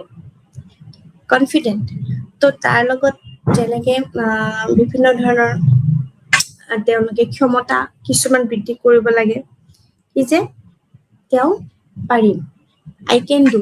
তো সেই আই কেন ডু এটিটিউডটো তেওঁৰ মাজত যাতে আমি ল'ৰা ছোৱালীসমূহৰ মাজত যাতে আমি বৃদ্ধি কৰিব পাৰো, আৰু ক্ষমতা বৃদ্ধিৰ লগতে তেওঁলোকে সেই সমস্যা সমাধানৰ আচৰণসমূহ যাতে ফল' কৰে। আচৰণসমূহ মানে হৈছে কেনেকে কৰিছে, মানে কি মেথড দি কৰিছে। তো কেতিয়াবা কি হয় যে কিছুমান এনেকুৱা ধৰণৰ প্ৰব্লেমছ থাকে, যদি আমি ডিছকাছ কৰো হয়তো সেই ডিছকাশ্যনৰ থ্ৰুদিও কেতিয়াবা আমি ৰিজাল্ট পাই যাওঁ। তো সেই ক্ষমতাই তেওঁলোকক কেতিয়াবা কি সেই দৈনন্দিন জীৱনৰ পৰা বহুত সময় বহুত তেওঁলোকক বচাই দিয়ে। তো তেওঁৰ লগত আৰু এইটো হয় যে কিছুমানটো প্ৰত্যাহ্বান থাকিবই, অৰ্থাৎ চেলেঞ্জেছ থাকিবই। তো এই প্ৰত্যাহ্বানৰ সৈতে আমি কেনেকে ফলপ্ৰসূভাৱে আমি বাচি থাকিব পাৰো সেইটোৱে হৈছে মেইন কথা। আৰু তাৰ লগত তেওঁলোকক সক্ষম কেনেকে কৰে। তো সেই সক্ষম কৰাটো আমাৰ সেইটো এটা আটাইতকৈ ডাঙৰ দক্ষতা বুলি ক'ব পাৰি আৰু বা উদ্দেশ্য। ঠিক সেই উদ্দেশ্য ভিত্তি কৰি পেলাই আমি সমস্যাসমূহ আমি সমাধান কৰে। আৰু এইটোৱে যে যোনটো আমি আটাইতকৈ ইম্পৰ্টেণ্ট এইটোও হৈছে কি যে আত্ম সচেতনতা, অৰ্থাৎ আমাৰ সেলফ এৱেৰনেছ বুলি যোনটো কয়। তো সেলফ এৱেৰনেছ হৈছে আৱেৰ হৈ থাকে, সচেতন হৈ থাকে কি যে আশে পাশে কি হৈ আছে বা কেনেকুৱা ধৰণৰ চেঞ্জেছ বা আমি কি চেঞ্জেছ কৰাটো ইম্পৰ্টেণ্ট। বিকজ কি হয় সমাজত আমি যেতিয়া সমাজ বিজ্ঞান পঢ়ো কি যে সমাজখন এনেকুৱা এটা বস্তু, ইট কিপছ অন চেঞ্জিং, মানে এইটো আনইনভাইটেবল হয়। চেঞ্জেছ আমি থাকে, চেঞ্জেছ আৰ কনষ্টেণ্ট। কেতিয়াও এনেকুৱা নহয় যে চেঞ্জ এটা সময়ত বন্ধ হৈ যায়, এভৰিথিং ইজ চেঞ্জিং। তো সেই গোটেই যোনটো পৰিৱৰ্তন, সামাজিক পৰিৱৰ্তন বুলি কয়, তো সামাজিক পৰিৱৰ্তন এটা সমাজৰে অংশ হয়। এই পৰিৱৰ্তনটোৰ লগতে নিজকে কেনেকে ঢাল খুৱাই চলিব লাগে সেইটোহে আমাৰ আটাইতকৈ ডাঙৰ কথা। তো সেইকাৰণে এই গণ্য কৰাটোত আমাৰ গোটেইখিনি মূল জীৱনৰ দক্ষতা তাতে সোমাই আছে। আৰু তাৰ লগত এইটো হয় যে বিভিন্ন ধৰণৰ আমি কেনেকে সেই আহৰণ কৰিব পাৰোঁ, বা কেতিয়াবা কিছুমান ছাবজেক্টত যেনেকে আমি সায়েন্সৰ কিছুমান প্ৰেক্টিকেল ছাবজেক্টত সেইবোৰ আমাৰ লেব বেছড ৱৰ্ক হয় তো সেইবিলাক জেনেৰেলি আমাৰ স্কিল হ'ব পৰা যায় যে ৰসায়ন বিজ্ঞানত যেনেকৈ কেমিকেল চায়েন্সেছত কি হয় যে আমি বিভিন্ন ধৰণৰ আমাৰ যোনবোৰ কেমিকেলছ আছে আমি এইবোৰ ৰিয়েকশ্যনছবোৰ ষ্টাডি কৰোঁ এই যে অমুক ডাইলুট ফৰ্মত যদি কৰা যায় কি ৰিজাল্ট পায় তো এনেকুৱা ধৰণৰ কিছুমান বা আমাৰ পদাৰ্থ বিজ্ঞান আছে অৰ্থাৎ আমাৰ যোনটো ফিজিক্স হ'ব পাৰে বা বিভিন্ন ধৰণৰ জীৱ বিজ্ঞান আছে তো জীৱ বিজ্ঞান বুলি কোৱাৰ লগে লগে আমাৰ যোনটো বায়'লজিকেল চায়েন্সেছ আছে তো এইখিনি আমাৰ প্ৰত্যেকটো অপজিট প্ৰত্যেকটো বস্তুৰ এভৰিথিং এজ এন ৰিয়েকশ্যন তো সেই ৰিয়েকশ্যনৰ লগতে আমাৰ বিভিন্ন ধৰণৰ আমি বিষয়বস্তুসমূহ আমি ইনক্লুড কৰিব পাৰোঁ তো ইনক্লুড কৰাৰ লগতে আমাৰ কেতিয়াবা এনেকুৱা হয় যে আমাৰ সকলোৱে বিষয়বস্তু সেই লক্ষ্যত আমাৰ অধীনত হৈ থাকে তো সেই অধীনত হোৱাৰ লগতে আমি কি কৰিব লাগে যে সেয়া কেৱল আমাৰ জনসাধাৰণৰ যাতে বিকাশ হয় তো এতিয়া আমাৰতো বহুত ধৰণৰ স্কিমছ আছে এডুকেশ্যনেল স্কিমছ বুলি ক'লে যেনেকৈ আমি প্ৰাথমিক শিক্ষাত যদি কওঁ অৰ্থনৈতিক বিকাশ কেনেকৈ সহায় কৰে শিক্ষাই বা সমাজ বিজ্ঞানে যেনেকৈ আমাৰ প্ৰাইমেৰী এডুকেশ্যনত অৰ্থাৎ আমাৰ প্ৰাথমিক শিক্ষাত আমাৰ স্কিম আছে সেইটো হৈছে SSA বুলি যাক কয় অৰ্থাৎ সৰ্বশিক্ষা অভিযান তো সৰ্বশিক্ষা অভিযানে সেই বস্তুটোৱে কৰে যে 6 পৰা 14 বছৰৰ বয়সৰ ভিতৰত যিমানখিনি ল'ৰা ছোৱালী আছে আমি যাতে চবেই যাতে শিক্ষা পায় আৰু তাৰ লগত শিক্ষাৰ লগত তেওঁলোকৰ যাতে মধ্যাহ্ন ভোজনৰ থাকে অৰ্থাৎ মিড ডে মিল বিভিন্ন ধৰণৰ বুকছ ইউনিফৰ্মছ প্ৰপাৰ ফুড আৰু ফুডটো সেই মিড ডে মিলৰ যোনবোৰ আমাৰ ফুড যেনেকৈ বিভিন্ন ধৰণৰ নিউট্ৰিশ্যন বেছড হ'ব লাগিব যেনেকৈ তাতে প্ৰটিন কাৰ্বহাইড্ৰেট এনাৰ্জি গোটেইখিনি টোটেল ফিগাৰ মানে সেই গোটেইখিনি প্ৰত্যেকটো এলিমেণ্ট যাতে আমাৰ সেই ফুডত থাকে আৰু যাতে ল'ৰা ছোৱালীখিনি সেইখিনি আহৰণ কৰিব পাৰে ঠিক তেনেকুৱা হ'লে কি হ'ব কি যে যোনবোৰ আমাৰ পভাৰ্টি হয় বা যোনবোৰ আমাৰ দৰিদ্ৰতা ৰেখাৰ সীমাৰ তলত অৰ্থাৎ বিলো পভাৰ্টি লাইন তাহাঁতৰ কি হয় তেওঁলোকে চব বস্তুৰ পৰা বঞ্চিত হৈ থাকে তো তেওঁলোকেও যাতে এনেকুৱা ধৰণৰ বিনামূল্য আৰু যোনখন আমাৰ বাধ্যতামূলক শিক্ষা অৰ্থাৎ ফ্ৰী এণ্ড কম্পালচৰি এডুকেশ্যন যেনেকৈ প্ৰাইমেৰী ষ্টেজত আছে আমাৰ সেই চৰকাৰে সেইখিনি যোনখিনি আমাক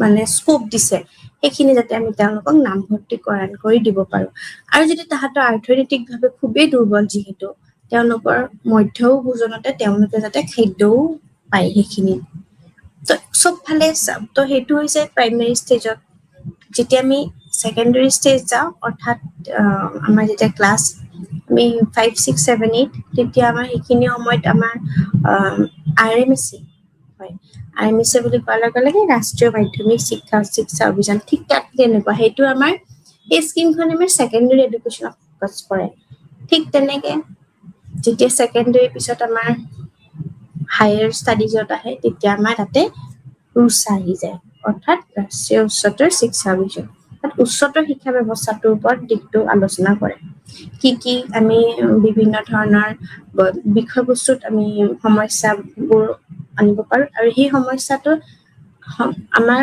সমাজত কিভাৱে কি ৰিজাল্ট পায় মানে তো এইখানে কয় যে কেৱল অকল নিজৰলৈ মানে অকল এনেকুৱা নহয় যে খুব বেছি চেল্ফ চেণ্ট্ৰিক নহয় কিন্তু আমাৰ ছ'চাইটি চেণ্ট্ৰিকৰ লগত আমি যাতে সেই মূল্যবোধবোৰ আমি আহৰণ কৰিব পাৰোঁ আৰু তাৰ লগত বিভিন্ন সময়ত নিযোগ যোনবোৰ আমাৰ ৰিক্ৰুইটমেণ্ট ড্ৰাইভ চলি থাকে সেইখিনি যাতে সম্ভাৱনা হৈ তোলে তো এনেকুৱা বিভিন্ন ধৰণৰ বেষ্টত আমাৰ জনসাধাৰণৰ দিশবোৰ অৰ্থনৈতিক বিকাশসমূহ আমি ক'ব পাৰোঁ এতিয়া যেনেকৈ কওঁ আমি অকল ইকনমিকেলি চাউণ্ড কাণ্ট্ৰি বুলি কোৱাৰ লগে লগে অকল এইটোৱে নহয় যে বিভিন্ন ধৰণৰ ৰাস্তা ঘাট বা ইনফ্ৰাষ্ট্ৰাকচাৰেল ডেভেলপমেণ্ট হৈছে কিন্তু ইকনমিকেলি চাউণ্ড তেতিয়াই হ'ব যেতিয়া প্ৰত্যেকটো ফেমিলিয়ে প্ৰত্যেকটো ইৰেছপেক্টিভ অফ কাষ্ট ক্লাছ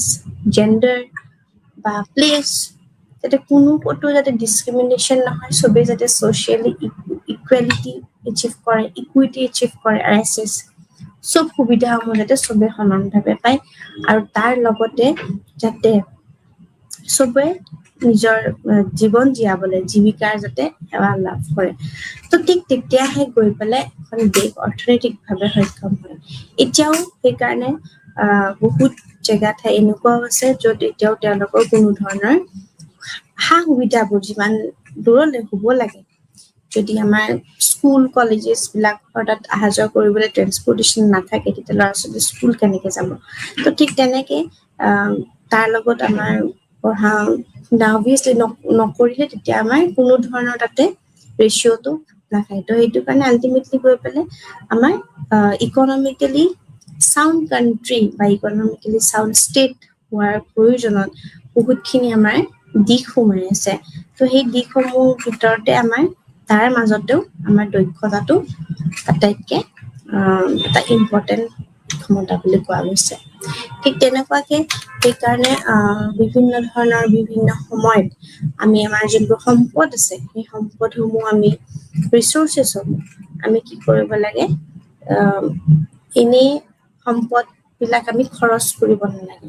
তো খৰচৰ ক্ষেত্ৰত আমি বিভিন্ন ধৰণৰ আমি সেইকাৰণে কয় যে মূল্য, তাৰ মূল্যটো আমি বুজি পোৱা উচিত। আমি যদি এনেই আমাৰ ডেইলি লাইফতে যদি আমি কিমান ধৰণৰ সেইকাৰণে প্ৰত্যেক এতিয়া ইনষ্টিটিউশ্যন বিলাকত যদি আমি even we are not in that room, we should always turn of light, ফেন or whatever ইলেক্ট্ৰিকেল এপ্লায়েন্সেছ, বিকজ এনাৰ্জিটো এনেই গৈ থাকে।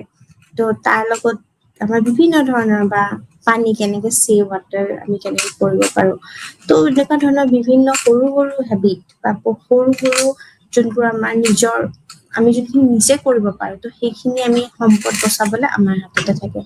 তো সেইকাৰণে বৰ্তমান আমাৰ যোনখিনি ৰাজনৈতিকভাৱে আমাৰ যোনখিনি জলবায়ুৰ লগত খাপ খোৱা হ'ব লাগে, আমাৰ গোটেই ইক'লজিটোৰ লগত চিষ্টেমত মেটচ হ'ব লাগে। আৰু তাৰ লগত য'ত আমি গম পাওঁ যে প্ৰত্যেকটো আমাৰ যিমানখিনি সম্পদ আছে বিভিন্ন ধৰণৰ হ'ব পাৰে, যেনেকে ৱাটাৰ ৰিচোৰ্চেছ হ'ব পাৰে, চইল হ'ব পাৰে বা বিভিন্ন ধৰণৰ লেণ্ড হ'ব পাৰে, বা এনিথিং হিউমেন ৰিচোৰ্চ, যোনখিনি আমাৰ মানৱ সম্পদ, কেনেকে হিউমেন কেপিটেল বা কেনেকে ধৰণৰ আমাৰ আমি কেনেকে বিভিন্ন ধৰণৰ আমাৰ ফেক্টৰিজ, অফিচেছ, IT চেক্টৰ চব ফালেদি যাতে উন্নত মান যাতে এচিভ কৰিব পাৰে সেইখিনি চাব লাগে। আৰু কোনোবা নহয় কোনোবা সেই প্ৰকাৰৰ তেওঁলোকৰ আমাৰ যোনখিনি ব্যক্তিত্বৰ বিকাশ থাকে সেইখিনি যাতে তেওঁলোকে অৰিহণা যোগাব পাৰে। তো আৰু তাৰ লগত সাংস্কৃতিক দিশটো বহুত বেছি গুৰুত্ব হয়। এতিয়া যেনেকে আমাৰ সাংস্কৃতিক দিশ বুলি ক'লে আমাৰ বিভিন্ন ধৰণৰ আমাৰ সময়ে সময়ে আমাৰ বিখ্যাত কলাগুৰুসমূহে যিমানখিনি আমাক অৱদান দিছিলে, তাৰ লগত আমি সেইকাৰণে প্ৰত্যেক ইনষ্টিটিউশ্যনত প্ৰত্যেক শিক্ষা অনুষ্ঠানত আমি যেনেকে আমি বিভিন্ন ধৰণৰ গানৰ অনুষ্ঠান, নাচৰ অনুষ্ঠান বা বিভিন্ন ধৰণৰ বৰগীতৰ কম্পিটিশ্যন বা আমাৰ বিভিন্ন ধৰণৰ কালচাৰেল এছপেক্ট কিছুমান আমি দাঙি ধৰিব লাগে। সেইকাৰণে আমি চব বস্তু চেলিব্ৰেট কৰে বা চেলিব্ৰেশ্যন কৰাত সেইটো এটা মেইন ইম্পৰ্টেণ্ট ফেক্টৰ, যাতে আমি ইম্পৰ্টেঞ্চবোৰ গম পাওঁ বিভিন্ন of different festivals and customs. তো সেইটো কাৰণে সাংস্কৃতিক দিশটো খুব বেছি প্ৰয়োজন হয়। আৰু তাৰ লগত আমাৰ নৈতিক অৰ্থাৎ আমাৰ মৰেলিটি। তো সেই মৰেলিটিৰ মূল্যবোধত আমি যাতে চিটটো আমি একদম সৰুৰ পৰাই যাতে শিকো আৰু প্ৰত্যেক স্কুল ইজ ৰেচপনচিবল, প্ৰত্যেকখন স্কুল, প্ৰত্যেকখন কলেজ, প্ৰত্যেকখন বিশ্ববিদ্যালয় গোটেইসমূহ তেওঁলোক টোটেলি ৰেচপনচিবল হয় যাতে কেনেকুৱাকে ধৰণৰ সেই নৈতিকতা মৰেলিটিটো আমি ডেভেলপ কৰিব পাৰোঁ। ইভেন পেৰেণ্টছ, ঠিক আছে, বিকজ বেছিভাগ সময়ত আমি জন্মৰ পৰা আমাৰ স্কুল কলেজলৈকে আমি বেছি সময় আমাৰ ঘৰত স্পেণ্ড হয়, যাৰ ফালৰ পৰা আমাৰ মৰেলিটি চেন্সটো তেতিয়াৰ পৰাই ডেভেলপ হয়। তো চেন্স অফ মৰেলিটিটো এটা ইম্পৰ্টেণ্ট আমাৰ দক্ষতা হয়। তো সেইটোৱে কোনোবা নহয় কোনোবা প্ৰকাৰৰ আমি যাতে আমাৰ আল্টিমেটলি পাৰ্চনেলিটি ডেভেলপমেণ্টত সহায় হয়। সেই ব্যক্তিত্বৰ বিকাশত অৰ্থাৎ যাক পাৰ্চনেল ডেভেলপমেণ্ট বুলি কয় অকল এটা এছপেক্ট দি কেতিয়াও নহয় প্ৰত্যেকটো এছপেক্টে আমাৰ পাৰ্চনেলিটি ডেভেলপমেণ্ট হয় তো আৰু স্বাৱলম্বিতা কৰাটো অৰ্থাৎ ইণ্ডিপেণ্ডেণ্ট সেইটো যি শিকে সেইবোৰে আমি তেওঁলোকে কয় যে যোনে শিকাই যে স্বাধীন হ'ব লাগে হয়নে নহয় কাৰণ কি পঢ়াৰ মেইন মূল উদ্দেশ্যই হৈছে সেইটো নহ'লেতো কোনো পঢ়ি শুনি যদি আমি স্বাধীন হ'ব নোৱাৰো তেনেহ'লে কোনো ধৰণৰ তাতে সেই শিক্ষাৰ কোনো মূল্য নাই তো সেইকাৰণে সম্ভাৱনীয়তা থাকিব লাগে এইটো নহয় যে সম্ভাৱনীয়তাৰ লগত আমাৰ বিভিন্ন ধৰণৰ আমাৰ যোনখিনি জ্ঞান সেইখিনি আমাৰ প্ৰয়োজন নহয় কিন্তু তাৰ লগত বৰ্তমান দিশত চলি পেলাই সৎ পথত চলি পেলাই আমি বিভিন্ন ধৰণৰ আমি কাম কাজেৰে যাতে আগবাঢ়ি যাব পাৰো আৰু সেই চলাৰ কাৰণে আমাৰ প্ৰত্যেকখন স্কুল প্ৰত্যেক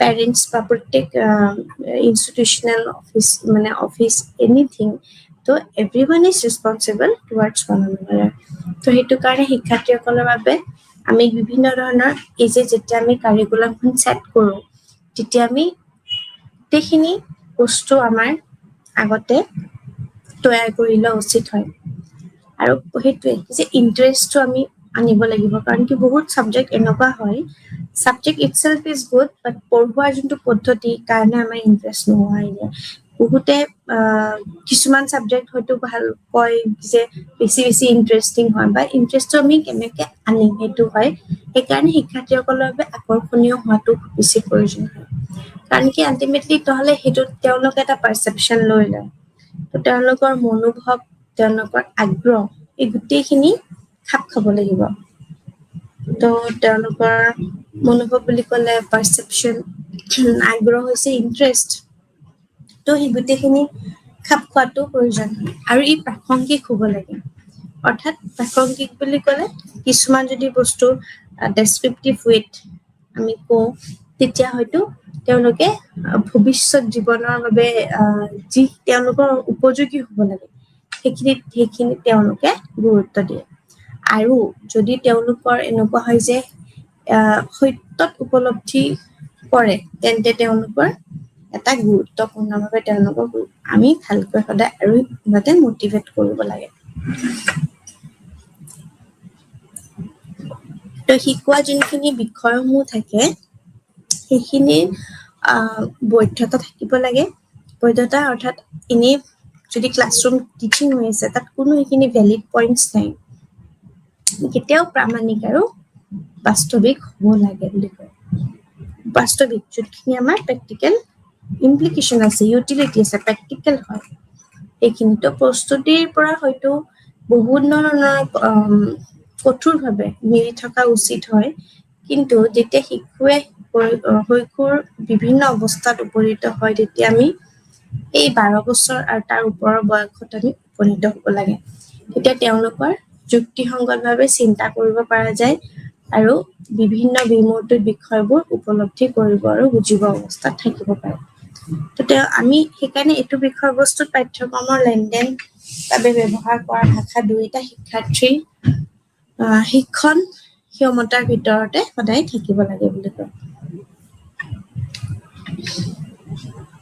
শিকোৱা বিষয়বস্তু শিক্ষাৰ্থীসকলৰ বাবে আকৰ্ষণীয় হ'ব লাগে তেওঁলোকৰ ব্যক্তিত্ব অনুভৱ গোটেইখিনি হ'ব লাগে যদি তেওঁলোকে এই সত্যটো উপলব্ধি কৰে তেন্তেও তেওঁলোকৰ এটা ধুনীয়াকৈ কথা শিকিব পৰা যায় তো শিকোৱা বিষয়বোৰৰ বৈধতা থাকিব লাগে প্ৰামাণিক আৰু বাস্তৱিক হ'ব লাগে বুলি কয় আৰু তাৰ লগত বিভিন্ন ধৰণৰ আমাৰ যোনখিনি পাঠ্যক্ৰমৰ ভিত্তি সেইখিনি আমাৰ যাতে লোৱাটো প্ৰয়োজন হয় তো এই ভিত্তি তিনিটা পিছত আমাৰ যোনখিনি উদ্দেশ্য থাকে তেতিয়া আমাৰ বিভিন্ন ধৰণৰ সমালোচনামূলক কৰি অৰ্থাৎ আমি সৃষ্টিশীল চিন্তাধাৰা যোনটো কৈছোঁ সেইখিনিত আমাৰ তেতিয়া আমি এটা সমাধান পাবলৈ সক্ষম হওঁ তো এইটোৱে কি যে জীৱনৰ বিভিন্ন ধৰণৰ দক্ষতাই আমাক এনেদৰে কি কৰে যে ষ্ট্ৰং কৰি তোলে বা শক্তিশালী কৰি তোলে য'ত আমি বিভিন্ন ধৰণৰ আগবাঢ়ি যাবলৈ আমাৰ সহায় হয় তো মেথডছটো বহুত থাকে এতিয়া ক্লাছৰুম টিচিঙৰ বহুত মেথডছ থাকে যেনেকে লেকচাৰ মেথড হ'ব পাৰে বা মেথড অফ ইমিটেশ্যন হ'ব পাৰে বা নেচাৰ বেছড হ'ব পাৰে যেতিয়া আমি কিছুমান ক্লাছেছ যেতিয়া আমি নেচাৰ বেছড অৰ্থাৎ আমি অপেন ডিছকাশ্যন কৰি আছোঁ ফিল্ড এখনত সেইটো এটা কাইণ্ড অফ লাৰ্ণিং হয় তো তেনেকুৱা ধৰণৰ বা সৰু বাচ্চাবোৰে প্লে ৱে মেথড থ্ৰু লাৰ্ণিঙৰ মাজত প্লে ৱে কৰে বিকজ আমি যদি তাহাঁতক লেকচাৰ মেথড দি পঢ়াওঁ তেনেহ'লে তাহাঁতৰ মন নাথাকিব পঢ়িবলৈ তো সেইকাৰণে আমি সৰু যোনবোৰ আমাৰ কিণ্ডাৰ গাৰ্ডেন থাকে বা কিণ্ডাৰ গাৰ্ডেন ষ্টেজৰ ল'ৰা ছোৱালী থাকে সেইবোৰক আমি তাহাঁতক কেতিয়াও আমি লেকচাৰ মেথড দি পঢ়াব নোৱাৰোঁ দে অলৱেজ প্ৰিফাৰ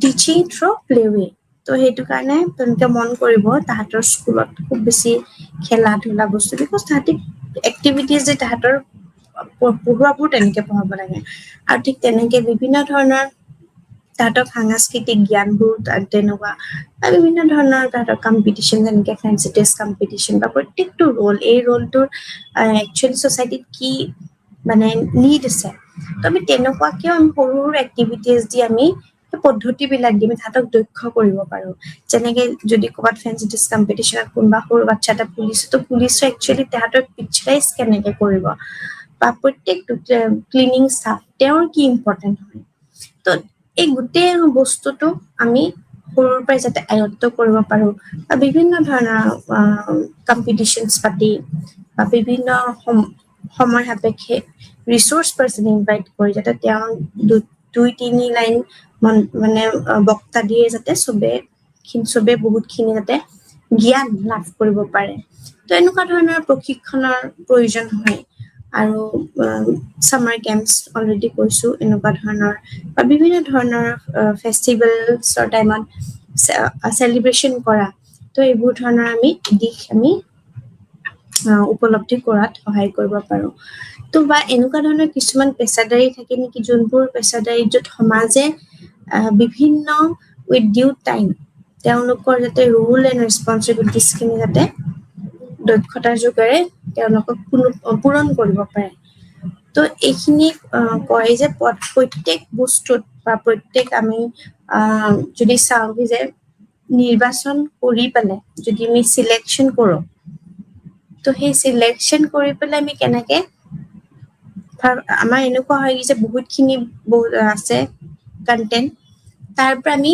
নিৰ্বাচন কৰিম মানে চিলেকশ্যন কৰিম কোনখিনি একদম একজেক্টলি চুইটেবল হ'ব বা প্ৰশিক্ষণৰ কাৰণে কোনখিনি চুইটেবল হ'ব অৰ্হতাৰ যোগ্য হ'বনে তো এই বস্তুখিনি আমি চাম তেতিয়াহে আমাৰ প্ৰশিক্ষণৰ পদ্ধতিবোৰ দক্ষতাবোৰ সফল হোৱাত সহায় হ'ব তো এনেকুৱা ধৰণৰ সমাজ বিজ্ঞানে সদায় সেই দক্ষতাসমূহৰ বিষয়ে আলোচনা কৰে আৰু জ্ঞানৰ যোনটো পোহৰ বুলি কয় জ্ঞানৰ পোহৰ জগাই তোলাত সহায় কৰে তো তাৰ লগে লগে আমাৰ বিভিন্ন বিষয়ে আমাৰ যাতে তেওঁলোকৰ সেই ভৱিষ্যতো উজ্জ্বল হয় তো এই পদ্ধতিটো এইটো হৈছে আৰু দক্ষতাৰ বিষয়ে আলোচনা কৰিলোৱেই আৰু তো সেইটো কাৰণে কয় যে বিষয়বস্তুৰ উদ্দেশ্য বুলি ক'লে আমাৰ ব্যৱহাৰিক হ'ব লাগে বা জনসাধাৰণৰ যেতিয়া ওপৰত ভিত্তি কৰে তেতিয়া আমি ভিত্তিমূলক হ'ব লাগে আৰু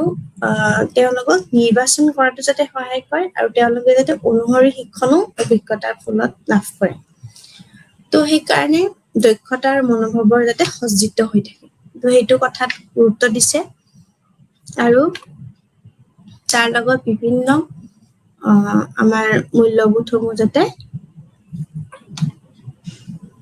জড়িত হৈ থাকে তো এই ক্ষেত্ৰত সম্ভৱভাৱে হ'ব পাৰে যে বৰ্তমান ৰাজনৈতিকৰ লগতো খোৱা হ'ব লাগে খাপোৱা হ'ব লাগে চব নলেজ কাৰণ কি এনেকুৱা নহয় নে যে we don't need political knowledge আমাৰ পলিটিকেল নলেজো ইম্পৰ্টেণ্ট হয় ইকনমিকেলো ইম্পৰ্টেণ্ট হয় গোটেইখিনি এভৰিথিং তো চব বস্তুত আমি কেনেকৈ সেই ব্যক্তিৰ বিকাশত যাতে তেওঁলোকে নলেজটো মনোভাৱসমূহ বিভিন্ন যাতে আগ্ৰহ শিকাব পাৰে তো সেই যি উপযোগী হয় সেইখিনি তেওঁলোকক ইয়াক গুৰুত্বপূৰ্ণভাৱে শিকোৱাত সহায় কৰিব লাগে। তাৰ লগত এটা গুৰুত্বপূৰ্ণ ইম্পৰ্টেণ্ট কথা হয় যে আমি যেতিয়া পাঠ্যক্ৰমসমূহ আহিলাটো তৈয়াৰ কৰোঁ, অৰ্থাৎ যোনটো আমাৰ ড্ৰাফ্টখন যোনখন, সেইখন কিন্তু সেই ড্ৰাফ্টখন কামটো সম্পূৰ্ণ কৰাত কিন্তু এটা লং এটা ষ্টেজ থাকে। তো সেইটোত আমাৰ বিভিন্ন ধৰণৰ আমি যোনখিনি আমাৰ এইমছ এণ্ড অবজেক্টিভছ সেইখিনি আটাইতকৈ ইম্পৰ্টেণ্ট হয়। এইমছ এণ্ড অবজেক্টিভছখিনি যাতে ফুলফিল হয় তেতিয়াহে আমাৰ সেইখন পাঠ্যক্ৰমৰ আমাৰ লাভ হ'ব। তো সেইকাৰণে এতিয়াতো বৰ্তমান যিহেতু স্কুলত বিভিন্ন ধৰণৰ co-curricular activities আছে বা বিভিন্ন ধৰণৰ কাৰিকুলাৰ এক্টিভিটিছ আছে। তো সেই co-curricular বুলি ক'লে আমি কি বুজো যে বিভিন্ন ধৰণৰ সহপাঠ্যক্ৰমিক শিক্ষা, সহপাঠ্যক্ৰমিক শিক্ষাসমূহ যোনসমূহ থাকে, তো সেইখিনি তাৰ লগত খাপ খুৱাই পেলাই বৰ্তমান কেনেকে সেই আহিলাটোত আমি ভৰাব পাৰো সেইটো খুব বেছি গুৰুত্ব হয়। আৰু তাৰ লগত সংগঠিত হৈ থাকে বিভিন্ন শিক্ষণ অভিজ্ঞতাবোৰ, টিচিং এক্সপিৰিয়েঞ্চেছসমূহ। তো সেই লাৰ্ণিং এক্সপিৰিয়েঞ্চেছখিনি যাতে তাতে এটা মানে মিলি থাকে। কাৰণ কি হয় কি যে আমাৰ ইয়াৰ পিছত ল'ৰা ছোৱালী কি শিকিব, লাৰ্ণিং এক্সপিৰিয়েঞ্চেছৰ লগত মেইন যোনখিনি এইম সেইখিনি যাতে মিল নাই, তেনেহ'লে এই পাঠ্যক্ৰমৰ কোনো ইউজ নহয়। তো সেইটো কাৰণে তাৰ লগত আমাৰ সংগঠিত হৈ থাকিব লাগিব। আৰু সেইটো কাৰণে কৈছে কি যে সেই উদ্দেশ্যৰ ওপৰতে ভিত্তি কৰে। কিন্তু শিক্ষাৰ্থীসকলে কি হয় যে কেতিয়াবা প্ৰস্তুতিৰ ওপৰতো ভিত্তিয়ে তৈয়াৰ কৰা হয়। তো প্ৰস্তুতি কৰাৰ পিছতহে কেতিয়াবা হয়, কিন্তু একচুৱেলি আমি তাৰ আগতে সেইখন আমি নিৰ্ধাৰিত কৰিব লাগিব, যোনখন আমাৰ আহিলা হয়।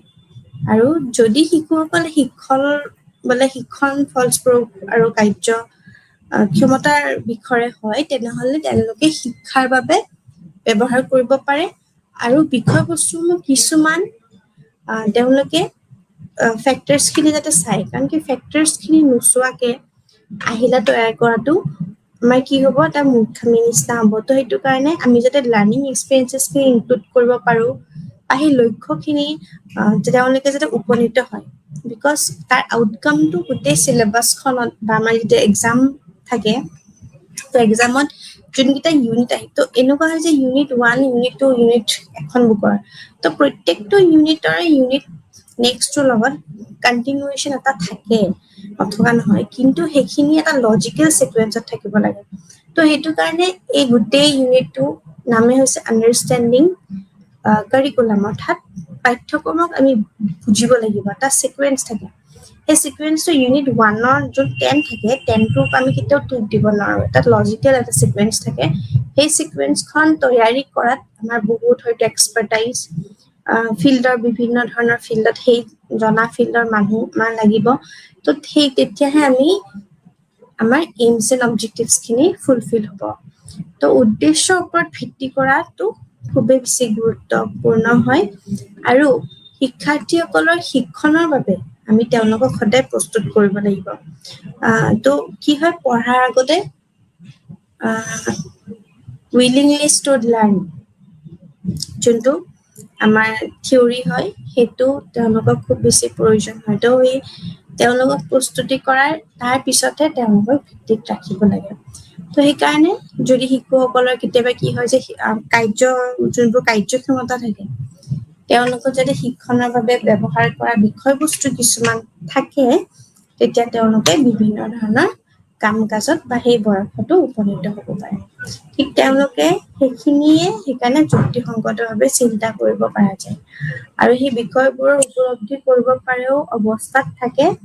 আৰু সেই অৱস্থাতো তেওঁলোকে এইটো কয় যে পাঠ্যক্ৰমৰ যোনটো লেনদেন, অৰ্থাৎ কাৰিকুলাম ট্ৰেনজেকশ্যন বুলি কয়, সেইটো যাতে তেওঁলোকে ব্যৱহাৰ কৰাত কিছুমান এনেকুৱা ধৰণৰ ভাষাটো ইউজ কৰে য'ত শিক্ষাৰ্থীও বুজি পায় আৰু তাৰ লগত তেওঁলোকৰ বুজাৰ ক্ষমতাৰ ভিতৰতো যাতে থাকে। তো কাৰিকুলাম ট্ৰেনজেকশ্যনটো যাতে প্ৰপাৰ লেংগুৱেজত, যোনটো লেংগুৱেজত বুজি পায়, আমাৰ লেংগুৱেজৰ যোনটো 3F ফৰ্মুলা থাকে, সেইটো যাতে তেওঁলোকৰ ইয়াতে এপ্লাই কৰিবলৈ তেওঁলোকে যুক্তিসংগতভাৱে যাতে চিন্তা কৰিব পাৰে কাৰণ কি চিন্তা কৰাৰ লগত তেওঁলোকে সেই বিষয়বোৰ উপলব্ধিওতো কৰিব লাগিব তো উপলব্ধি কৰাৰ লগতে তেওঁলোকে যাতে বুজি পায় তো বুজি পোৱাটো এটা ইম্পৰ্টেণ্ট হয় সেইকাৰণে কৈছে কি যে বিভিন্ন ধৰণৰ মাপকাঠি ফেক্টৰ্ছ বা বিভিন্ন ধৰণৰ বিষয়বস্তু সদায় শিক্ষাৰ্থীসকলৰ শিক্ষণৰ ভিতৰত বা তেওঁলোকৰ শিক্ষণৰ বাবেই প্ৰস্তুত কৰা যায় আৰু সেইখিনি ভাবে তেওঁলোকে অংশিকভাৱে তেওঁলোকক তৈয়াৰ কৰা হয় ধন্যবাদ